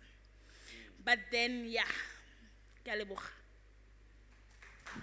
Koposkatsama. Okay, the reason why I called her here, she was the first person to be here today. She came at 6 o'clock in the morning. So BMW decided to gift you with this. So I'm gonna give you these two sisters, ne? Ke go fa bona, nna le bona bua le bona, ba bolela ka business o batlo go push. Go di sweets go make sure gore ba go rekela stock. But you must report back to them gore ke reketse di sweets packet 7, ke rekise 17, here's the profit. Because what you always do is no mo plug nna ke itse batho ba nang le batho. So ba usi ba nang le matla ba. So they're going to buy you your stock. You know what old people always do? I always buy them stock. So with them, you're going to come back and report back, say, I managed to buy 5. Now I need a stall to go sell kokai. Now we revive your cocktail. I would run Trinity. Maybe she needs stall. So guys, thank you. So guys, this is a power of network. This is a power of network. We can all grow. There's value in all of us here. Right? You need this. I mean, I look at Tato. Tato's gonna be handling our year-end function this coming weekend. He's got something called the Friendship Reunion Camp. Mozo is our service provider, sound all the time. Right? We've got imagine if the rent circulate around each other. We've got you just high. Hey, but you can look at the equipment, you know. I'm joking. So guys, sessions like this, don't take them for granted. Sessions like this, don't take them for granted. I mean, Happy was saying,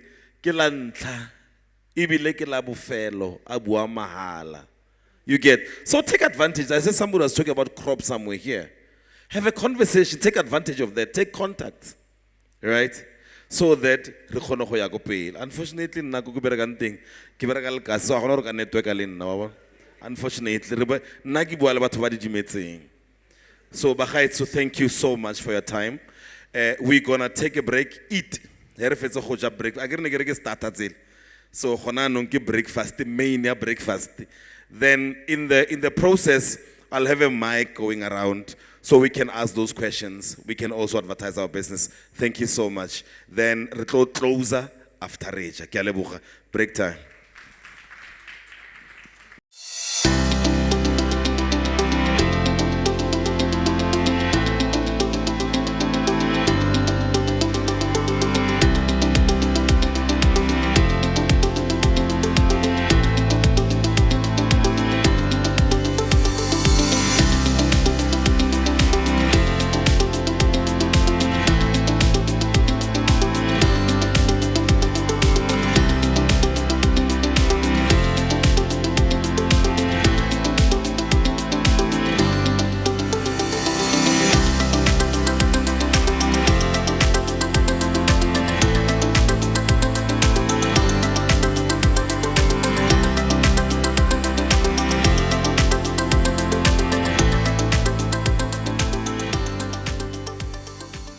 Fimco Africa independent distributor, and I own my own franchise model Ready Perfume. So I'm that lady that gets everyone to be smelling good at an affordable price.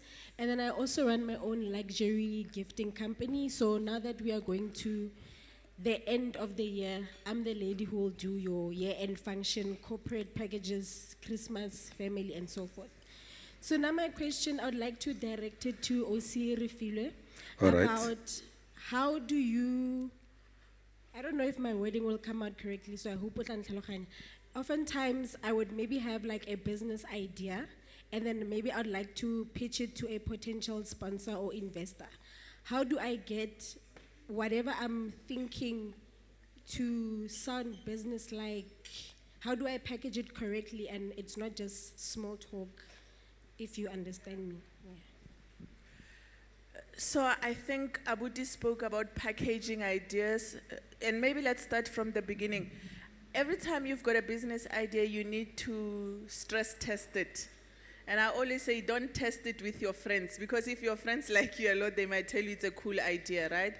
You need to really do what we call needs analysis, go on the ground if possible, really to understand, is it gonna work? How is it gonna work? What is your value proposition? Once you are done with that, put it, one of my favorite tools is, it's called a business canvas model. You put it on that canvas, right? Because then it touches the holistic view of your business. From your customers to your suppliers to your resources, you plug it there. Once you've been able to do that, it's then about packaging it. How do you package it to speak to specific people? So our energy business, it has a commercial side, but it also has a social side to it. So when I go talk to a social funder, I lean more on the social aspect of the business to say energy poverty has these dilemmas, and we talk that.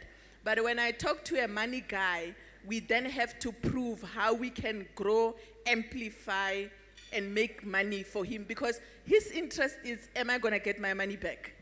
Whereas the social person is, how is this business changing the lives of people? So I think it's also important to understand which package need to be used when you're speaking to who. But check business canvas model. It's one of the most brilliant tools for business concepts. All right. It's okay. All right. Focus just only 5 minutes so that the speaker so that I'm taking questions. Any question? Concern? Oh, okay.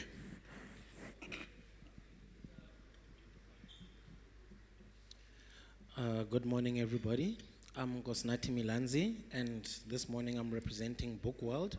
I had a question for Messi Botoma there to say that how can a small business begin building its value chain when resources are limited? So it's about understanding, because this is free money that we're looking for, right, essentially. So you start looking for people who cares about the work that you are doing. So practical example, book world, I've got a clue in your world.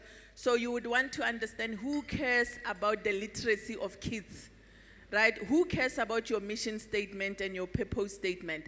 And those can be your potential free money guys. So in our example, when we talk energy poverty, when we talk accessibility, availability, people like Central Energy Fund, people like the Department of Electricity and Energy, people like Petradec, people like the manufacturers, those are the people who cares about the mandate that we are doing. And that's how we've been able to raise grant funding through them, because if HICAM is transitioning families into clean cooking, they are able to tick their own boxes because they are giving us the money. So they eventually see you as an implementation strategic partner for the work that you want to do. So find out who are those people who cares about your mandate and your mission, because they can fund you. Thank you. All right. Yeah, maybe, sorry. Another thing that is very important about business is everybody always complain about resources. Everybody complain about how do I build my business before I have resources. You can't have it the other way around. You need to start being realistic in your business. A lot of us want to start with a multi-million rand business when you haven't started selling your first product. We all want to be multi-millionaire, but you need to go through the journey. A lot of us want to end up being there. You want to go to Cape Town, by a miracle, you want to end up being there. We tried Hufufisa Mafielo. And the worst part that our great-grandparents did, they didn't write. If they did that, they wrote, how do we fly Lifielo? Life will be so easy. So even in business, you cannot fly that Lifielo. Because you cannot fly Lifielo. So you have to have realistic targets. Start by selling your first, example, start by selling your first setopo, chief, for you to be at 30. So they didn't get to 30 by default. They started having one, going to the graveyard, looking at those people, and they ended up at 30 a week. But a lot of time, we want to get resources to start at 50. Well, we haven't done the first sale. Thank you. There was a proper answer. Okay. Happy? Yes, Ed. Yeah. And the other thing, if you go to an investor or a lender, you say I want 100 rand to put into my business, that's a risk for me. Ne? So I need to understand how much of your own money have you put. Because a lot of times we just say we want funding, but we haven't even funded it ourselves. So things like a job, sometimes you might need to get a job so that you can finance your business, because you're gonna go to the bank, say, I want a loan. Then they need to see consistent cash inflow that will convince them that you can repay that loan. So if you don't have any other income, then they're not gonna give you that loan. So before you even start thinking about external investors or external lenders, be the first investor. Get a job, invest in your business. When it starts to gain traction, then you can quit your job. Okay, thanks. Thank you.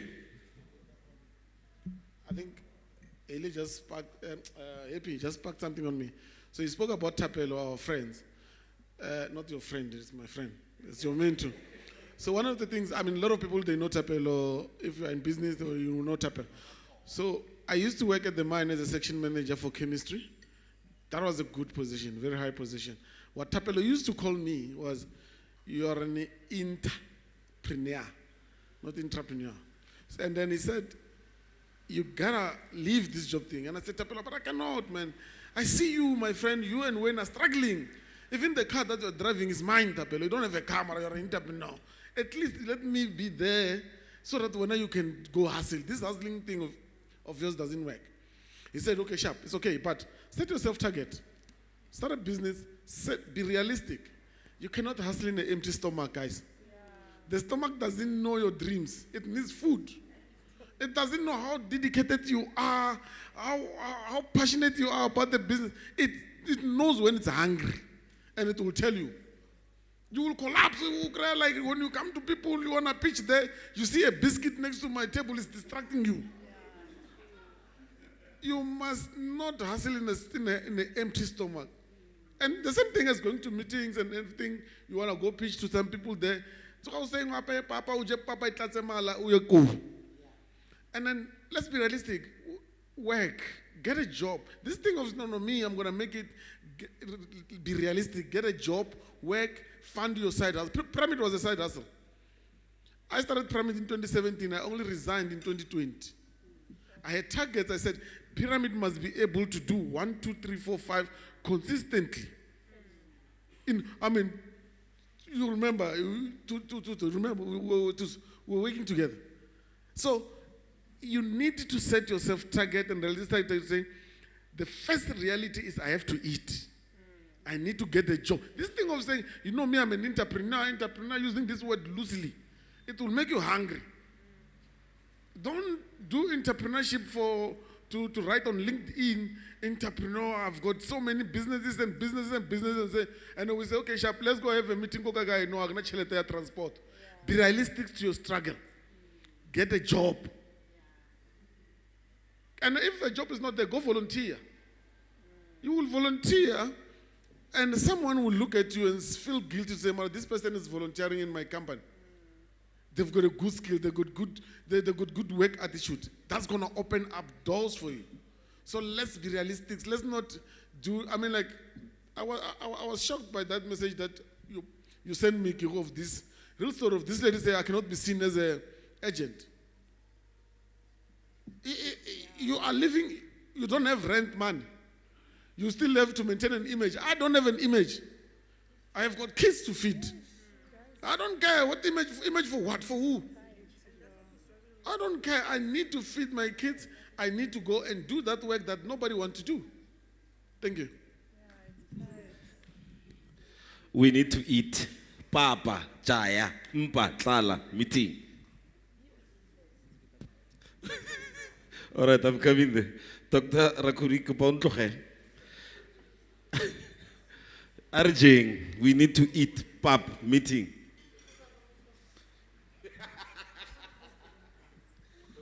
So my question is to both the chairmen.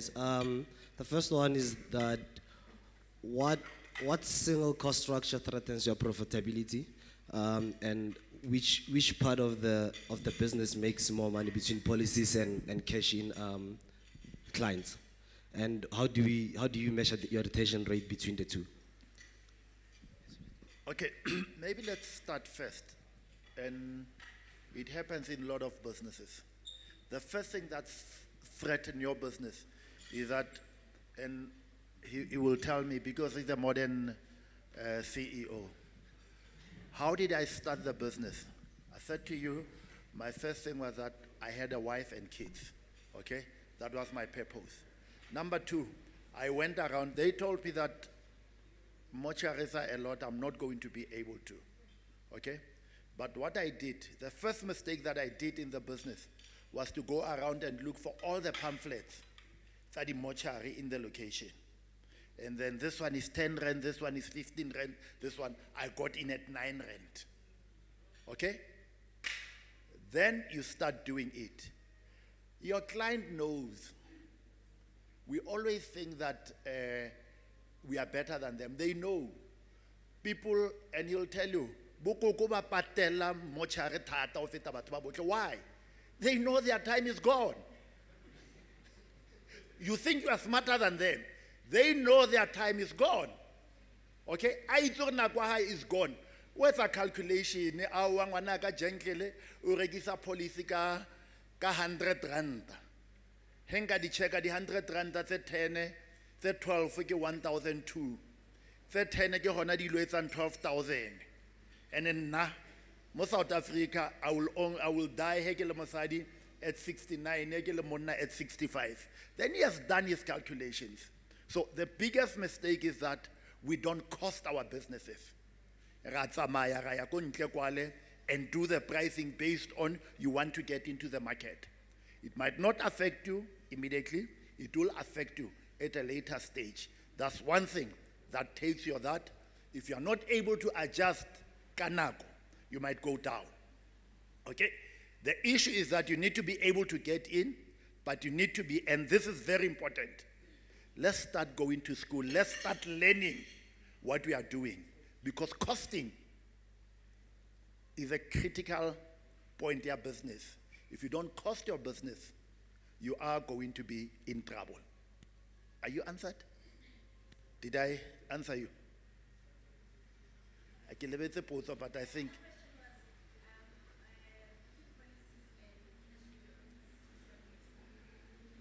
As I'm saying, both of them depend on your costing. Your critical thing in your business is to know that you need to have your price, as Babulete, on a gross GP and on a net. Net ke yang ka mo potleng. Gross o ka nna le yona ya nnantwe. Mara se se bohlokwa is what gets into the pocket.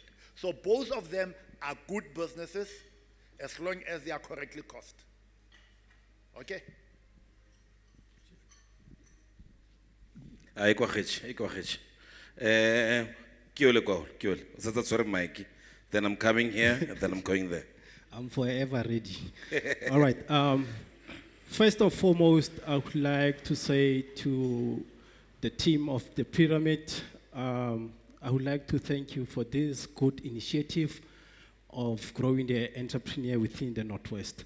As previously discussed, I would like to say to the person who's doing, who's been sending us the message, the promoters, please create, let's say, a group whereby we as 50 individual entrepreneurs, we can maybe share contact, because sometimes I will need contact for somebody and it's gonna be easy for me to access it.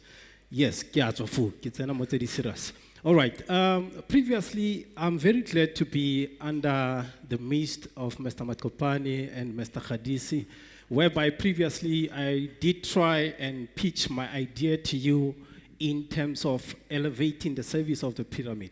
The service is already high, but I came up with an idea or initiative whereby I come and wrote the letter to you to say, my proposal, as I'm an international chef and national chef, I've been working in America in a cruise ship, with my experience, I can bring a dignity to the pyramid, whereby I develop packaging. I've already did some samples, like the product, sauces, and dressing, to make it easier for you as you have the grocery list.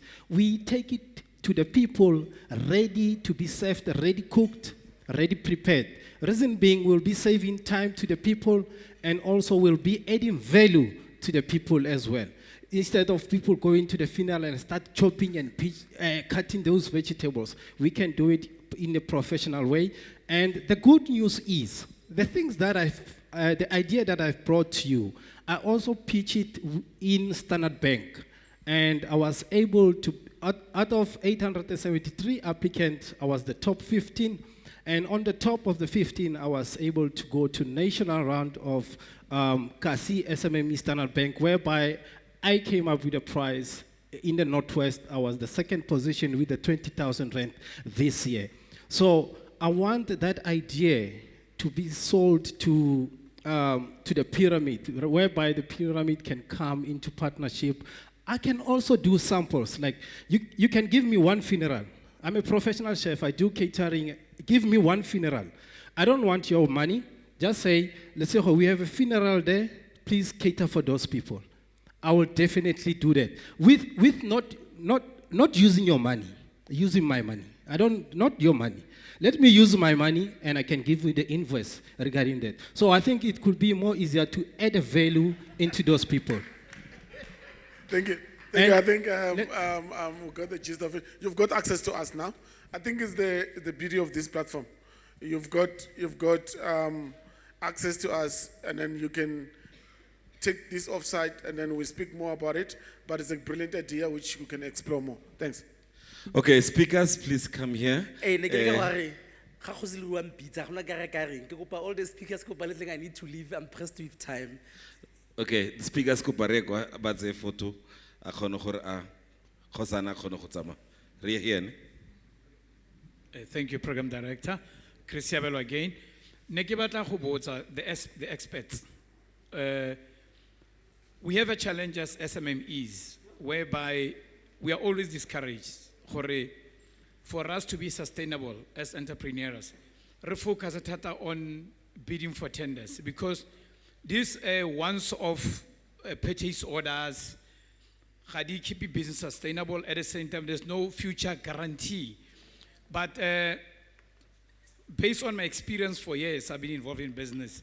The once-off projects, because in my view, the tender is a very high risk. But maybe you can advise better, maybe because I'm stagnated. I seek explore beyond that. So I need advice for when it comes to such situation, one is to go for tender. Do you really recommend it's a good idea or my belief is the correct one? Thank you. I think Arife Ausrefile. So I think I'm the wrong person to answer that. I've never done business with government. I've never done tenders in my whole life. And all the businesses I've built them outside of that structure. My issue with tenders, and I'm not saying it's not the right way to go, because I also understand that certain values of amounts have to go through a tender process. But I'm particularly talking about the corrupt systems of tenders. That's what I'm talking to. It will not teach you to build a strong value proposition. Because at some point, like Re was saying, we need to get to a point where I can sell the most expensive overall in the country. I mean, one of our overalls, it's 3,500, one overall. But it's because it has a specification that talks to a particular market.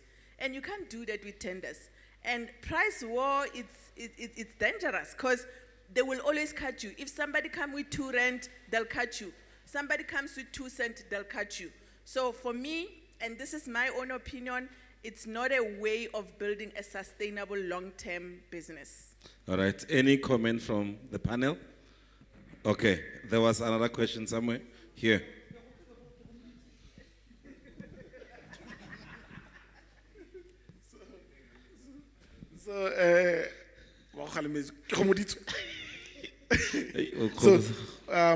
We understand Khosana's pressed for time. We just want to give you this certificate from the foundation as our appreciation for your commitment to building these entrepreneurs. And this is a start. So you are hooked. You are part of family. You have committed to me. When we were here, you committed to me to saying we're going to even bring bigger speakers, bigger thought, you say thought what? Thought something. So we are going to walk this journey, and thank you so much, Khosana, for being here, and we value your participation. Thank you.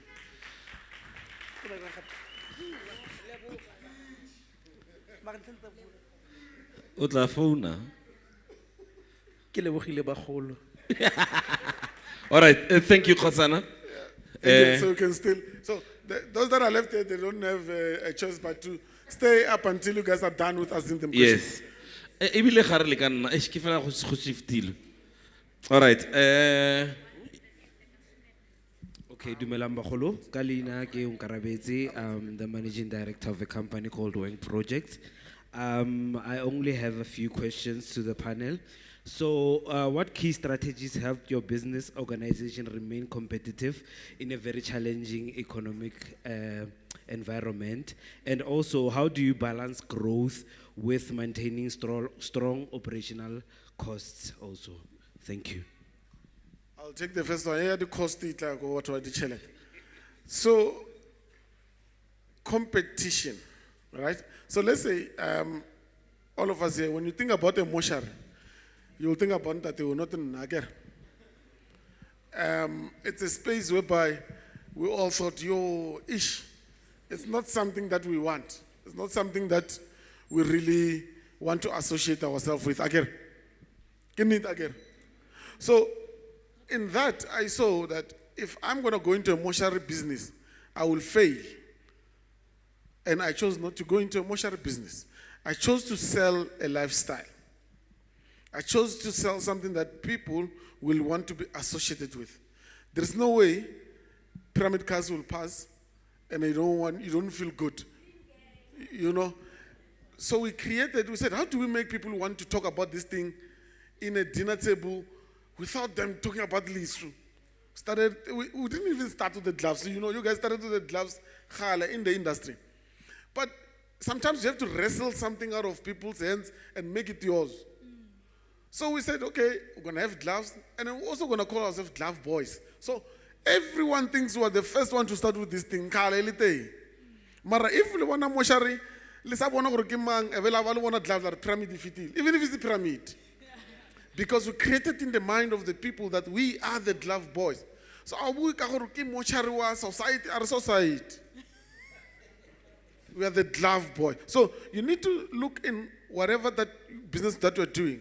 Because people buy things that make them feel good. We'll pay any money.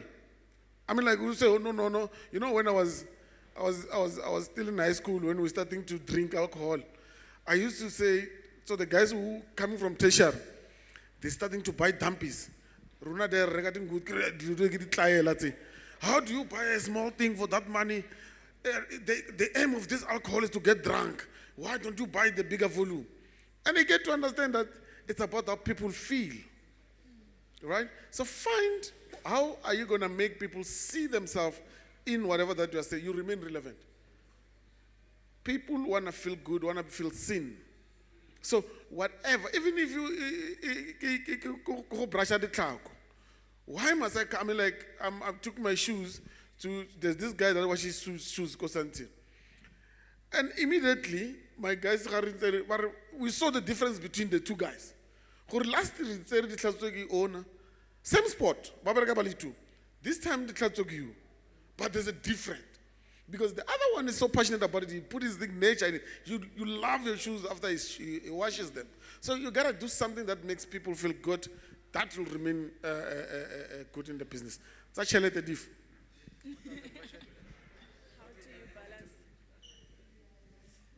So I think I'm looking for him. Okay. He was talking no. Yes, he spoke very profoundly about compliance. Do you see it as an investment or as a cost? Because I think then it shifts the mindset, right? So also operational capacity. Do you see it as a cost or as an investment? Right? So, and one of the quickest way is how do you take your business out of your head into paper?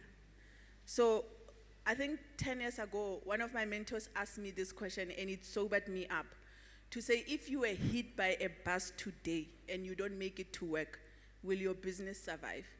And a lot of us sitting here, we can't answer yes to that question because we are the business. So it's about creating processes and systems that can sustain your business. That's why I'm here, but 6 businesses are running literally from all over the country. I'm not even joking, right? So you then see operational excellence and capacity as an investment and not as a cost. And I'm very aware that it's easy for me to say this because I've got capacity to build it and to carry it, right? But when you start small, that's what delays a lot of small business because it's like, I can't afford this and that, so you're going to be everything. You'll be the accountant, you'll be the, right? But then it means you cannot do the things that you need to be doing. And remember, it goes back to that thing. What are you good at? If you are good in operation, then you become an operational director because that's where your strength is and you will build strength around that. But if you are like me, you are a business development strategist, you're supposed to be here all the time. You're supposed to be talking to people. You're supposed to be closing deals, right? So I think for me, it's really around, and I was saying to someone at our table, if you build processes and procedure, that's how you deal with employees. I fired my own brother in my own business because it was not a personal conversation, it was a system conversation. The system says you need to do 1, 2, 3. You did not do 1, 2, 3, and according to the system, you are out of the business. So a lot of us, we can't even discipline staff because we don't have systems, right? And if you can't measure it, then you can't deal with it. Yeah. Thank you.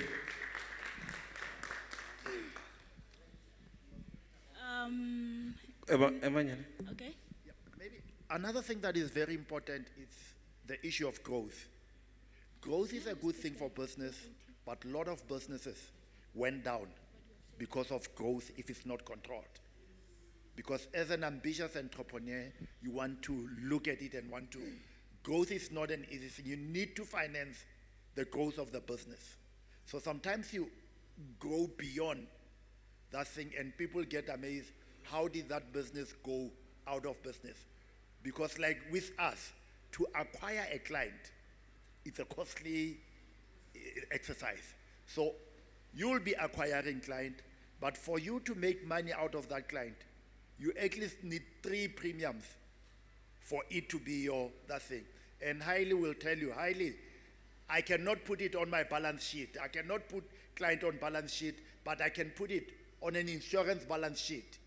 But you guys, while we're still there, these guys must start paying us for acquisition. No, Hailey, and this is very important. You guys must start having a discussion with him because it is important. They are having buckets and buckets of money where him can be able to give you 1,000 rand of acquisition. Your client will be on the book for at least 45, 48 months. You can spread that thing over that thing. Then this man will at least have the money today.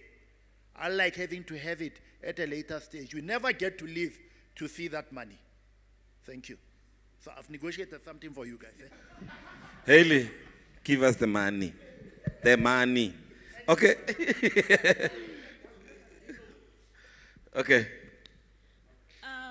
Ne ke na le potso for the website. So ke batla go botsa. Go na le coding, go na le IT, ane? So ne ke batla go itse gore the website di tsamaisana le coding or di tsamaisana le IT. And how create a website? Ya ka create a website. Because the business maybe delete 3. Do you create the website it's 3 businesses or it's a website where we include the business to more website in one?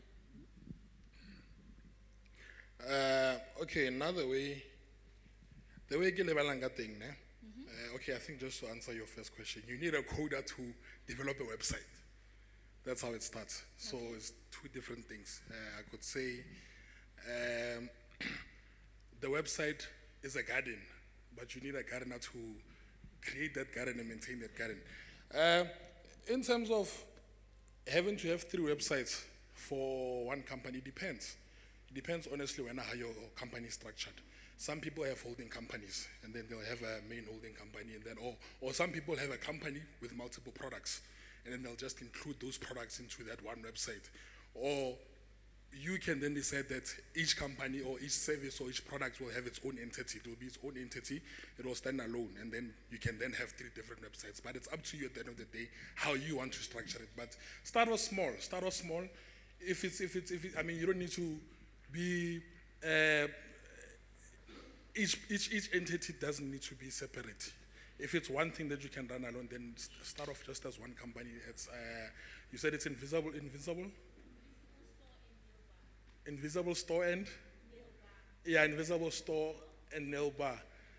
Place it as a holding company. Start an invisible holdings or invisible group, and then have your products under that one website. Then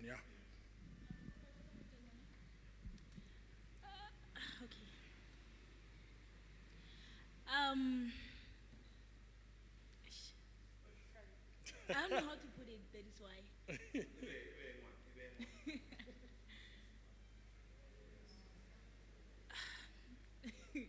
No, I think it's thank you. So with the website, we have a holding company, and on the website, do they have to complement each other? Because our invisible stores and nail bar, right? So she has cocktails, she has nails, she has that. So does it have to be in one website? As I said, it depends on you. For example, my main company is called Lignova. Lignova has different entities. We have Vortico. Vortico is the one that does, I could say, software and web development as a tool for enterprise development. We have BetMatrix. BetMatrix is a tool which uses AI, betting predictions, etc. We have, there's quite a few also, but there's Homework Hero, But anyway, those are separate entities. They have their own branding, they have their own registrations, but they're under the Lignova umbrella. You understand? But they're all owned by me. At the end of the day, they're under the Lignova umbrella, but they're separate entities. They have their own separate, I could say, standpoint. So at the end of the day, it's up to her how she wants to structure it. If the nail bar, if the sweets, if whatever is I could say, has its own unique brand identity, then make it stand alone. But if it's all into one triangle, if it's all into, for example, like Pyramid Group has funerals, has Pyramid Cares. I mean, it just makes sense then, okay, fine. Let's just consolidate it into one package with the same or similar type of branding, with the similar type of tone and language. So it's all up to how you feel as a person. Should it be one entity or should it be then separate things? But yeah. Thank you. Maybe, maybe what is important again, I think another thing as entrepreneurs, what we do, we put a lot into ourselves when we start, okay? I've said something about business. Each business can make money. But because as entrepreneurs, when we start, we're so frustrated that you spread yourself too thin that you end up not even be the best in any of the three. 10 years later, you look back and nothing has been the best. A lot of entrepreneurs who make it in the game is somebody who decide and concentrate on one thing for a period to make money to start other things. But when you spread yourself too thin in the beginning, you'll never even be the best of any. Okay? So if I were to advise you, you have invisible shop. Okay? Let it be the invisible shop, and you start a shop, you can sell anything in there. Don't end up wanting this brand and this brand and this brand, because now you need to, just brand development is such a costly thing.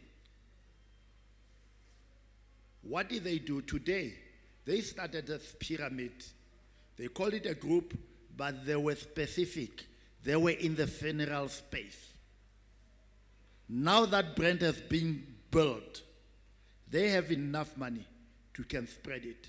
But if you do it the other way around, sometimes it gets difficult. I might be wrong, but that's my thinking. Thank you. Okay.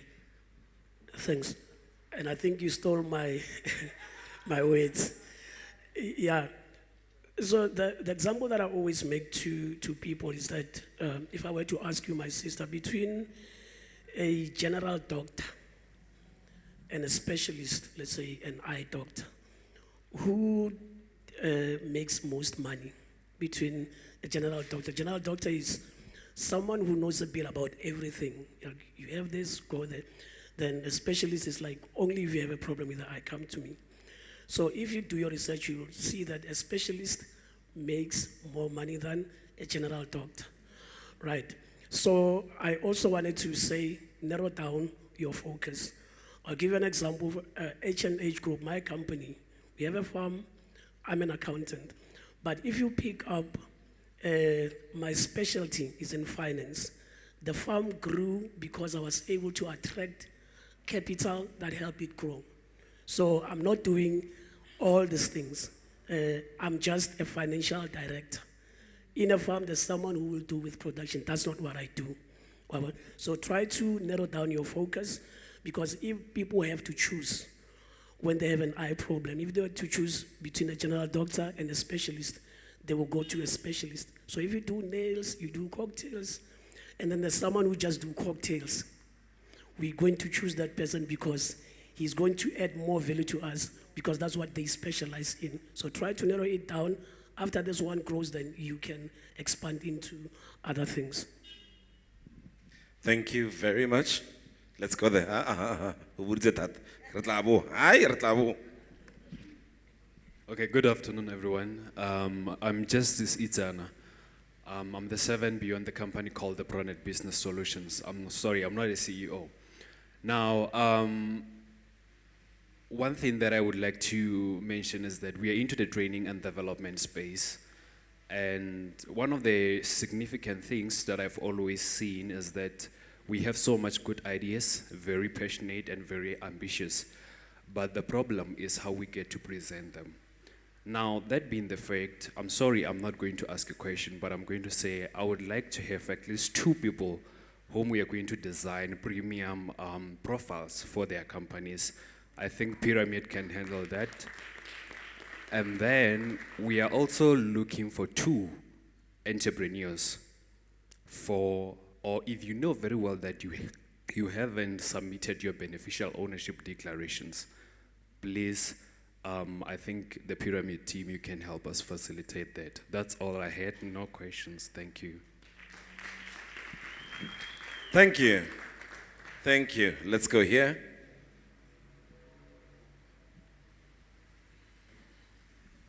Dumelang bagolo. Leina la ka ke nna Lebogang, Amanda Sautleng. I just have a quick question for Osirifilwe. You said earlier on that we should focus on having a mentor, a coach, and a sponsorship. My question will be, how do you choose a mentor? Because I believe the capabilities our business can grow, but now and then I need guidance, but then how do I know I've landed at the right place? This is the one that I can go with to mentor me. Thank you. Awesome. So I think you need to know what you want from a mentor, right? Or a coach, because then it will help you to choose the right person. So I've got a business mentor because this is a person who has been able to scale up businesses and do a lot of mergers and acquisition, and it's something that I want to get good at. I also have what I call technical mentors.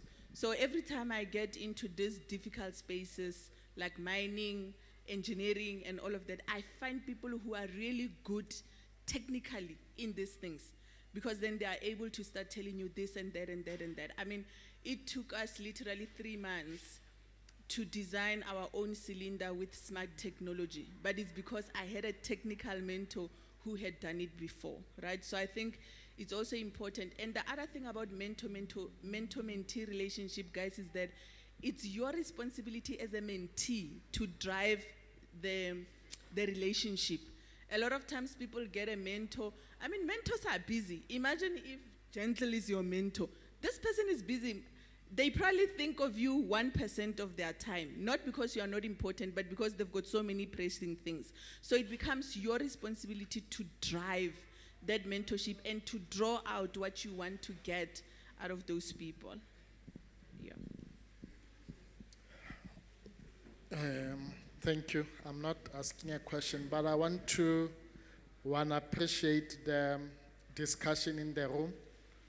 And I wanted to also say, I wish we could continue with this because it then becomes a learning environment. I think as entrepreneurs, yes, granted we want money, but I think often we don't give ourselves time to learn, to grow, to develop, and become the best versions in that which we are doing. So I think this type of a platform, as we know, there isn't really a school of entrepreneurship, but as we are here gathered, this could be our learning platform. This could be our learning place where we come, empower each other, and then from here we go and implement and then become better. To an extent where we even give each other assignments to say, go and do this, let's see. Because often we just want to make money, and that is noble, that is good, but I think also the learning aspect is very, very important. I normally say to people, if your money grows faster than you grow or your intellect, sooner or later the money will always come down to the level of your intellect. So in as much as we want to make money and grow, let's make sure that we grow ourselves. And the last thing, maybe as the team goes and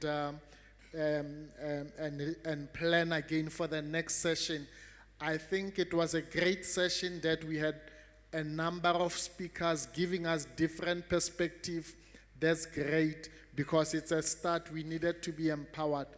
But I'm also just urging to say maybe in the future, as we go and have more sessions, it will also help just to have maybe one speaker per session. When Tatem Patlele comes, talks to us about how he started, how he did it, so that we can engage and ask more questions. Because right now, they are touching here and there because there's a lot of speakers and we've got a lot of questions as well.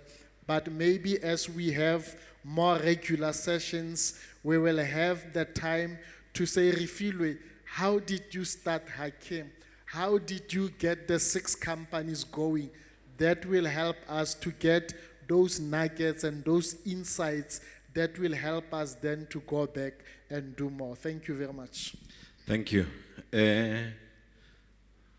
Right, swallow this thing. Right, swallow this thing. So I've got 1, 2, 3, 4. Only 4. Then I'll be closing. Really give breakfast, that's a real lunch. All right, you can start, ma'am. Dumelang gape. My name is Tandim Kize from Tlhabane. First of all, I would like to appreciate Tate Mashopane. We met, I think it was earlier this year or late last year. Yo, nearly disaster Tate Mashopane. Re tlo go presentela, go sa bereke sepe. But I missed all that. When he heard someone say, I want epoxy flooring, the first person he thought of was me as us as a company, as a referral. Thank you again, Tate Mashopane. But now we are facing a challenge as epoxy installers in Rustenburg, especially because it's a product, it's more exposed on TikTok. And then everyone is an epoxy installer. Rona, we are specialized in the industry, but we are competing with everyone who got an builder's warehouse or areka epoxy painty, and then he calls himself an epoxy installer. So nerekopa advice we are dealing with this competition and a business. How do we go about it? Attack that obstacle.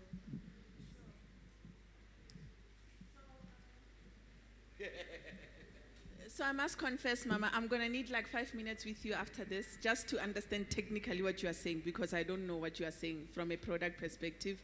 But I think, I mean, LPG is one of the products which is a price war, literally. I mean, right? So, for example, what we then decided to do was, as part of our value proposition, to start educating people about the quality of gas.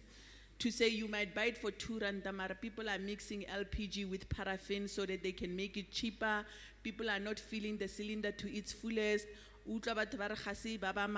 So we then do those kind of things so that we can demonstrate to people that cheap is not always good.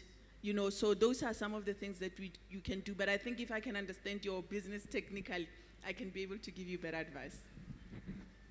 Yeah, maybe Ndate Jenkel will tell you it's the same problem that we have in any industry, okay? And that is created by our clients. You come to me, you're looking for a funeral, and you say to me, I'm expensive. You go there and you want to do DIY funeral. No. It happens. Today I work for Jenkel. The next day, because I know, and a lot of you think you know, you know what is the price of the coffin. And I'll tell you today, we're not selling you the coffin, we're selling you the experience. So you're going to get there and have my worker selling you a funeral, a DIY funeral. And you do it, and it happens everywhere. So at some stage, you need to stay in there. One of the things is that you guys need to start having a regulatory body that deals with that. Because honestly, if an institution or an industry is not regulated, you will end up with such things. So, Mpogoto, Tia Mama. Okay. Dumelang once again. So now I want to ask a question from personal experience, right? So being an entrepreneur, as we put it, and then you start your business, how do we deal with money? Because I've had a business that collapsed because, yes, we made money, but it's suddenly my money because I have things to do, right? So the business is making money, but then I also have to live. I also have bills to pay. So I would just like advice to say, as you are starting up, how can we handle money better in a way that I can still survive, but I'm not killing my business? Thank you. Q, the money guy. Okay.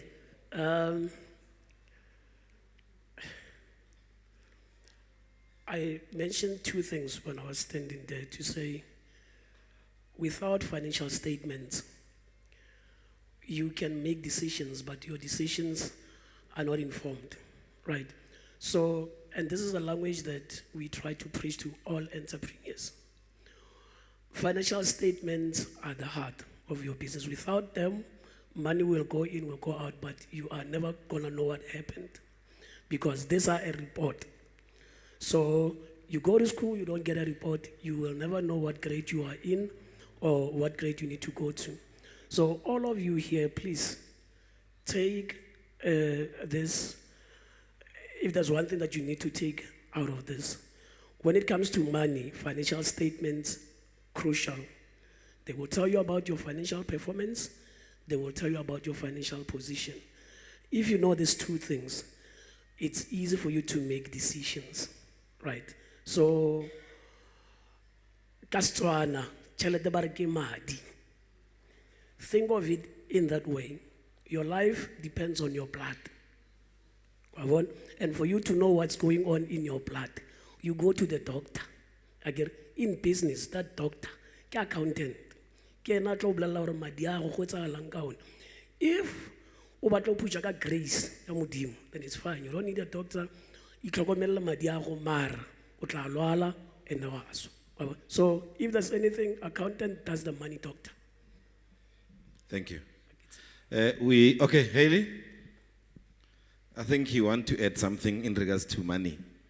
Please pass the mic to Haley.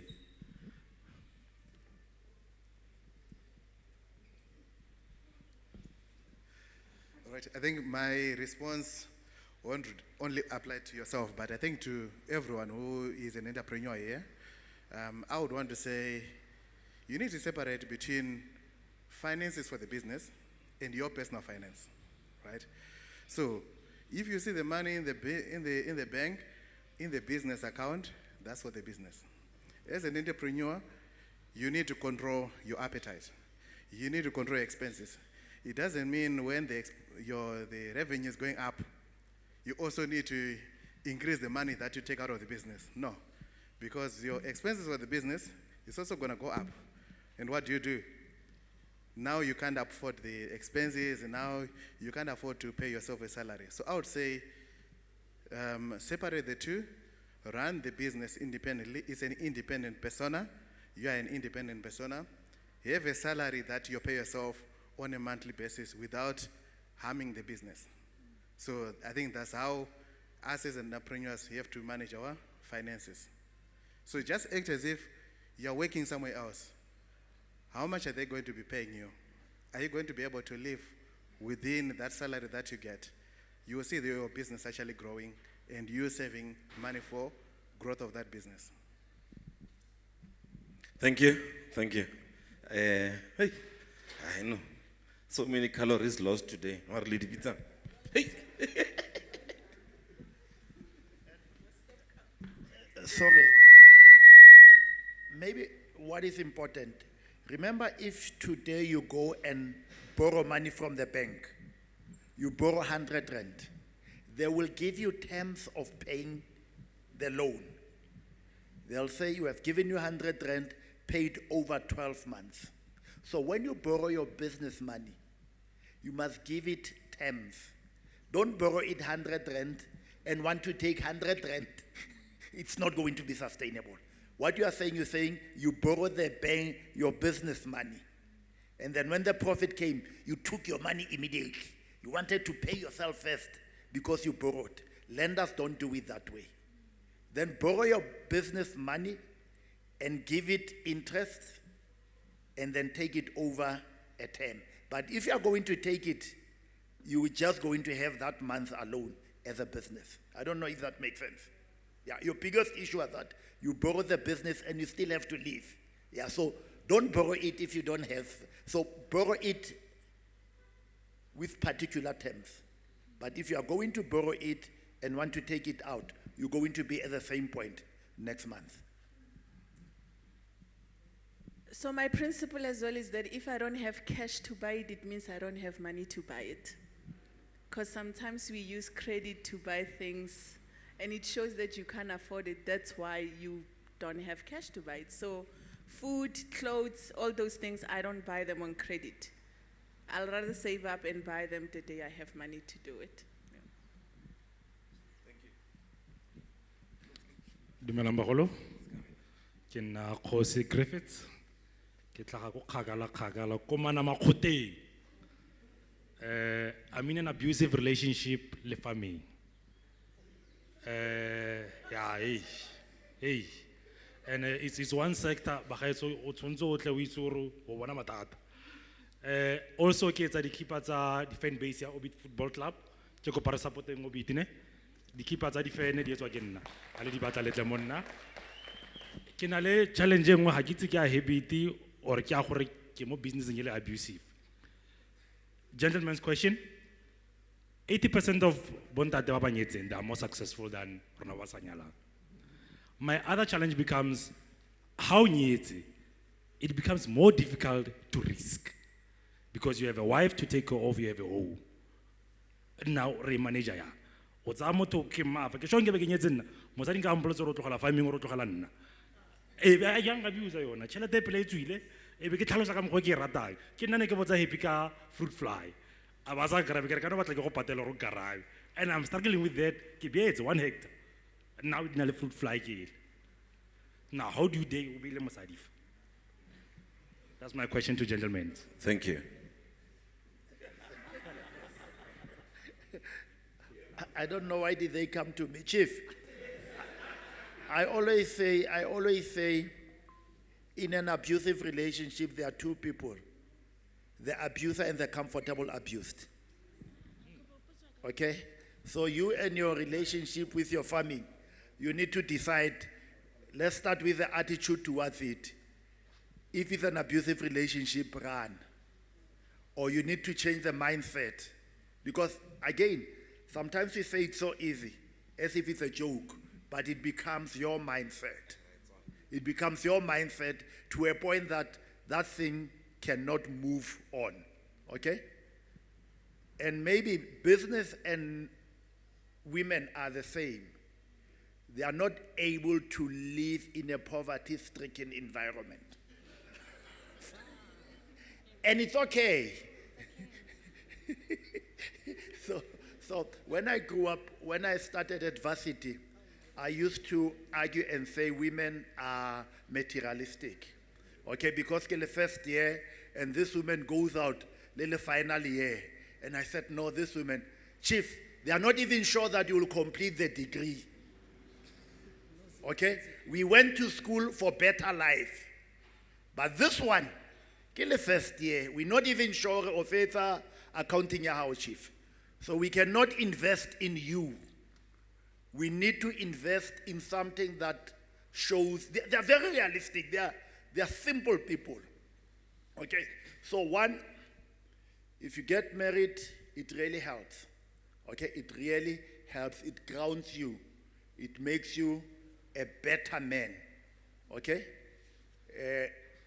I always say, listen to your wife. He had a choice to choose all other people out there, but he chose you. Usually as men, we think that we chose them. Remember when you propose, he said, let me go think. When it was an emotional thing, and he thought about you, checked you, and did the whole analysis. SWOT analysis. So pass, I say, is he gonna? And by the time he accepts you, he already knows that so once you have that as a wife, please believe in that woman. He has good intentions for you, and that's a good business deal that you have in there. Did I get lost? You see, now I'm lost. I wanted to put a narrative, but I missed it. Yeah, sorry. So I also think IQ and EQ is very important, right? Just that intelligence becomes critical. And my psychologist helped me to understand that. We were talking about it earlier. Because sometimes we also come from a space of trauma. We all have trauma responses here in this room because of where we come from, how we grew up. And sometimes if we don't deal with them, we show up in them all the time. So it's also understanding what those responses look like, and then put IQ and EQ to manage those things, right? Because you call it an abusive relationship, and I wonder at what level, at which extent. I've been able to fire one of my biggest customers because they were not good customers. I make a lot of money with them, but they take 90 days to pay me.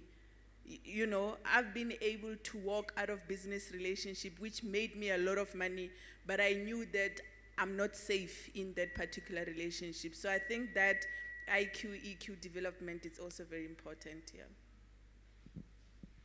All right, bagaetsho re tshwantse ra e tswalela. E chaile. Happy why? All right, then we close it. E chaile.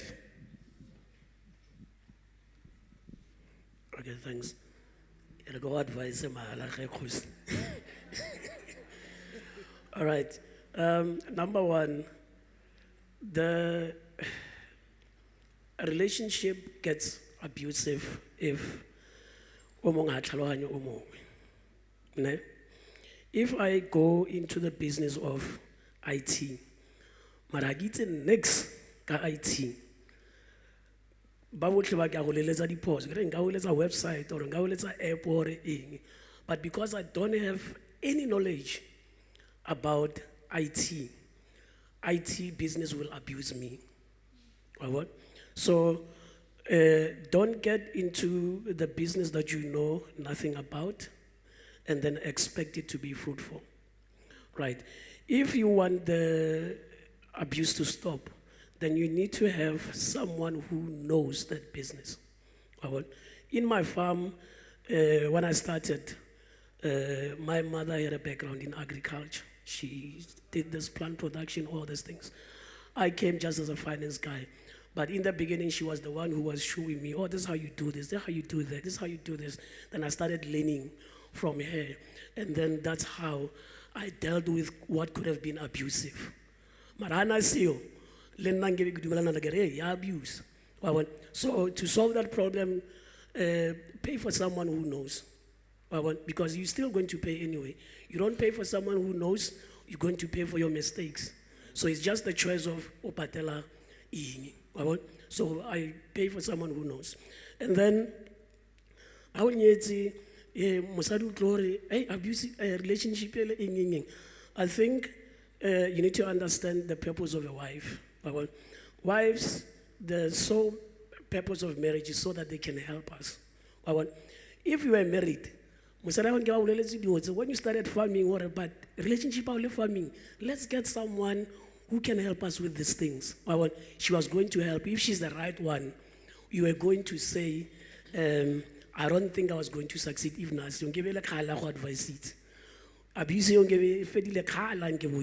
Thanks. I know. Next time we will am kaje ko kilan tlake bona session e kana kana e buileng ka lenyalo thata thata ya. Gents lo nyala ngwa gao. All right, a re tswale rangwane ne, re tswale re ba ga itsere tswetse. Are. Thank you very much. This final question might not be answerable here, but I would like the team from Pyramid Cares becoming a modern CEO to just look into it.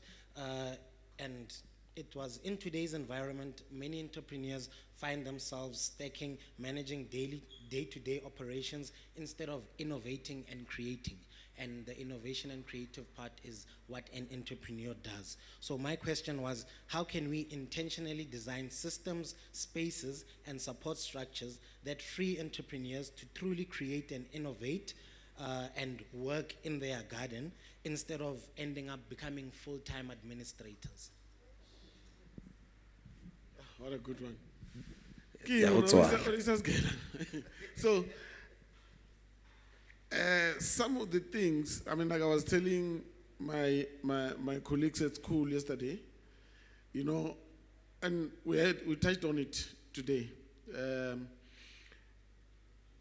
When, as an entrepreneur, when we are there, remember we start as the only person. You are everything. You are an accountant. You are alles. So you think you know it all. Even when you are bringing teams in, you want to be there to oversee what they're doing, to make sure that they're doing the right thing.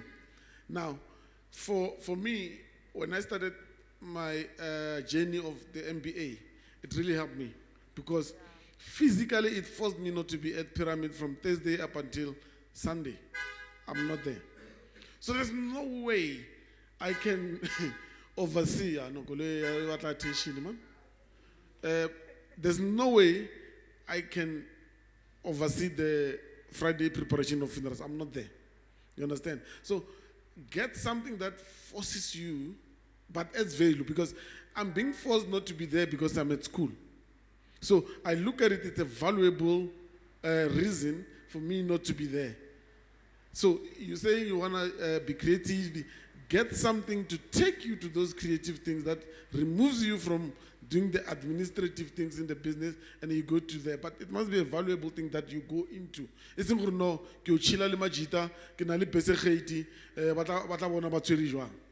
doesn't work that way.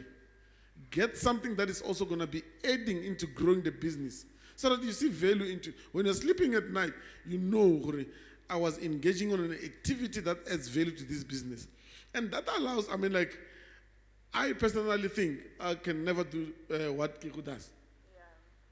I can't. I can't. Literally, it chases me out. Sometimes I will want to force on a Friday because I don't know what to do on Fridays. I'm used to being at school. So, like a Friday like this one, I'm not going to school. So I will want to come and say, they say, Chief, go. We don't want you here. You don't, because you're going to interfere with our processes. And that allows them to take decisions. Because they cannot call me, they cannot do anything. They have to trust their gut. So it's also a developmental issue and a trust in the team. Because when you are there, the team has to always check with you. They doubt themselves. They don't build the confidence that would say, I can take decisions. I mean, there was a day I organized the funeral and I didn't tell him. And he fired me from that day. Like saying, no. No. I no longer want you to interfere on anything. But the key thing is, he managed to make sure that all the logistics that are needed for that thing are there. You know, sometimes I'll call him and say, no, you don't have anything to read. You don't just, so you got to give people their space, but understand that whatever they're engaging on must be value-adding activity. Must be a value-adding activity. Thanks. So I think also read a lot. I think entrepreneurs have to read a lot. Some of the 3 books that has changed my life around that concept is Build Smarter, Faster, and Better by Charles. And then the new 1 Minute Manager, it's also a great book in that. The Prosperity Paradox, it's also the book that I liked. And Hard Things About Hard Things. Those are some of the books which are cool. Thank you. Hailey, o batla go bua seng. Come. Okay. Come, Haley. And I also want photos. Come, Haley.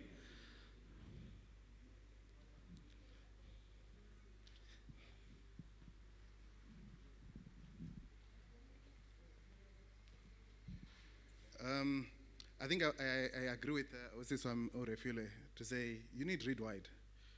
Don't only rely on the things that you have already learned. So I think a challenge to everyone around us, please go and look for a book called The Hard Things About the Hard Things. It talks about CEOs, talks about entrepreneurs, talks about even firing your wife or firing your sister. It doesn't matter who she is. But I think please read that book, The Hard Things About the Hard Things. But also the other thing is, as we grow these businesses, as we start these businesses, we need to differentiate ourselves and say, is this a sole proprietorship business, or you're actually building a business which is going to last for a long period of time? Because if it's going to be a sole proprietor, everything is around you and everything ends with you. So which means when you're gone, that business also gone. So let's build processes around everything that we do in the business, around finance, around hiring, around quality assurance, around everything that we do. They should be documented. Let's study hard about our subject areas. Let's read and grow ourselves. But the business cannot run just because you're there. Even if you're not there, it should run, right? So hire talent. Have people that you can rely on when you're not there. Thank you so much. Richaile, rifitlile ko Baraking. We are at the end of our program. First and foremost, I'd love to thank you. I'd love to thank you all for coming through, to making time to come here. Obviously learning. I'd love to thank BMW for giving us this wonderful venue. Somebody was saying to me, hey, Lona, if you want to stop today because of 9. So thank you so much for everybody coming here tonight. Then can I call all the speakers? Batle Mupele, thank you to the Pyramid Care Foundation. If you check they still have this. Their programs, the girls' mentorship, becoming here, the boys' mentorship, Raising Kings. Then we are at this one today, which is the entrepreneurship mentorship. We are becoming a modern CEO. Then we've got also the community outreach. Those who know us best, we always out, rinsa the food hampers and so. At least this time, I get the message. So they copy this thing, so they'll be rerouted to the pyramid cares, because now pyramid has a handler, so they are being handled here. So nahon rumela a request, we look at these things, because mostly we just rumela fela yo what ing, so it falls under the community outreach. So the CFO, CEO, chairman, and the team, please come. And so that we can acknowledge our speakers, Rebafe, Tim Potsabona, then CFO will close our event.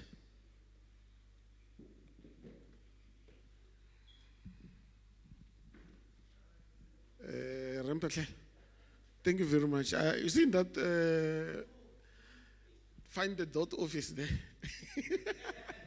And I think one of the things that Rempatlele robbed us of on today, so he's going to go out here as an entrepreneur who is in the funeral business. Not only in the funeral business, he's also in the energy business. You know, his tag is, I love seeing empty roofs. So he's in the energy business, renewable energy and solar business. So if there are ideas and things that you guys want to know, it's a community that we're building. You can always pop it, and then it will gladly guide you in the right direction. But thank you very much. We took you out of a conference. Was that, I think, a conference in Joburg, and then when the operations manager of Pyramid Case sent him direction, he was like, "Oh, is it today?" And then he drove as quickly as he could, and then you came to be with us and also engage us. I mean, like when we were speaking, he said, Marantan, no, we need that wisdom. We need that wisdom so that we can know what not to do and how to do it the right way. So, Pa, Racholeboch. Thank you.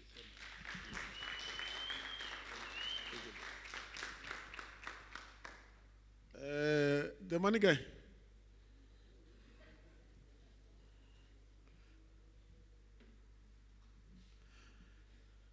Danayam. No, thank you, man. I think, and if people thought you were joking that you don't speak for free, let me confirm it. You do not. You speak, and you're saying you're a coach. You coach for big corporations, your Standard Bank, your APSA, your Classic Oriental, your Impala, and you impart a lot of good knowledge. I mean, like most of people, when they leave Impala, one of the courses that Impala has entrusted people, because all of a sudden you're going to have money, the package they like when you leave Impala, you have to go meet this man to teach you about money. So if a big organization like that will take him serious for the knowledge that he can impart into the community, who are we not to take advantage of that? Because he's our brother. So thank you very much for taking your time out of the farm and out of your, are you happy with your money? Clearly, we are not happy with our money. We want uretse happy.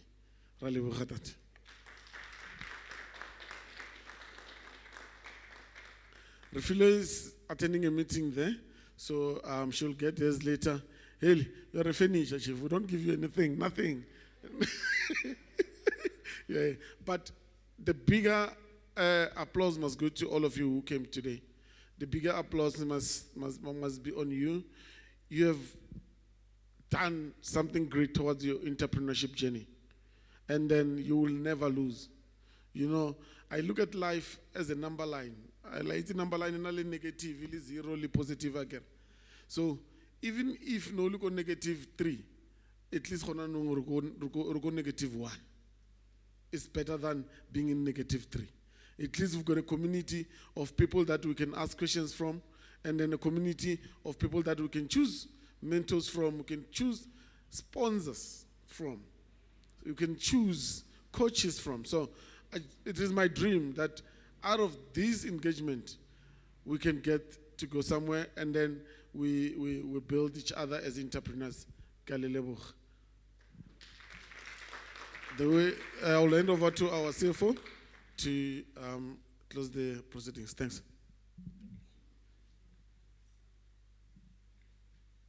Good evening, ladies and gentlemen.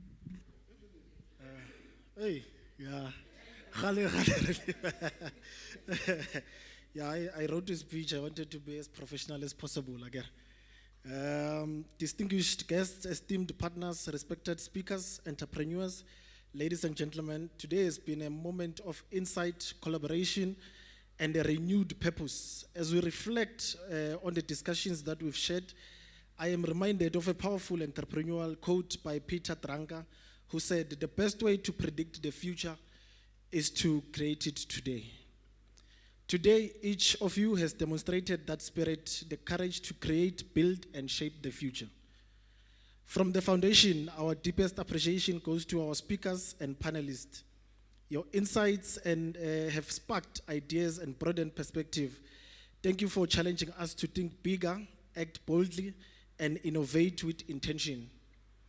Our distinguished guests, partners, thank you for your unwavering support. To our entrepreneurs and innovators, your drive and resilience are the true heartbeat of today's gathering. You remind us daily that progress is born from vision, determination, and faith. As we celebrate all that we've shared today, we also honor the spiritual foundation that guides us. In Proverbs 16, verse 3, commit to the Lord whatever you do, and he shall establish your plans. May these words encourage us to align our work with purpose and to trust the process as we build the future. Our sincere gratitude goes to the organizing committee, volunteers, and the entire Pyramid Cares team for your hard work and meticulous preparation. Your dedication behind the scenes has made this event a true success. Finally, everyone who joined us today, thank you. Your presence, engagement, and contributions have made this breakfast meaningful and memorable. Let us continue to collaborate, create opportunities, and uplift one another as we carry forward the spirit of entrepreneurship. Thank you to BMW Rustenburg for gracing us with the space to host this gracious event. Thank you so much.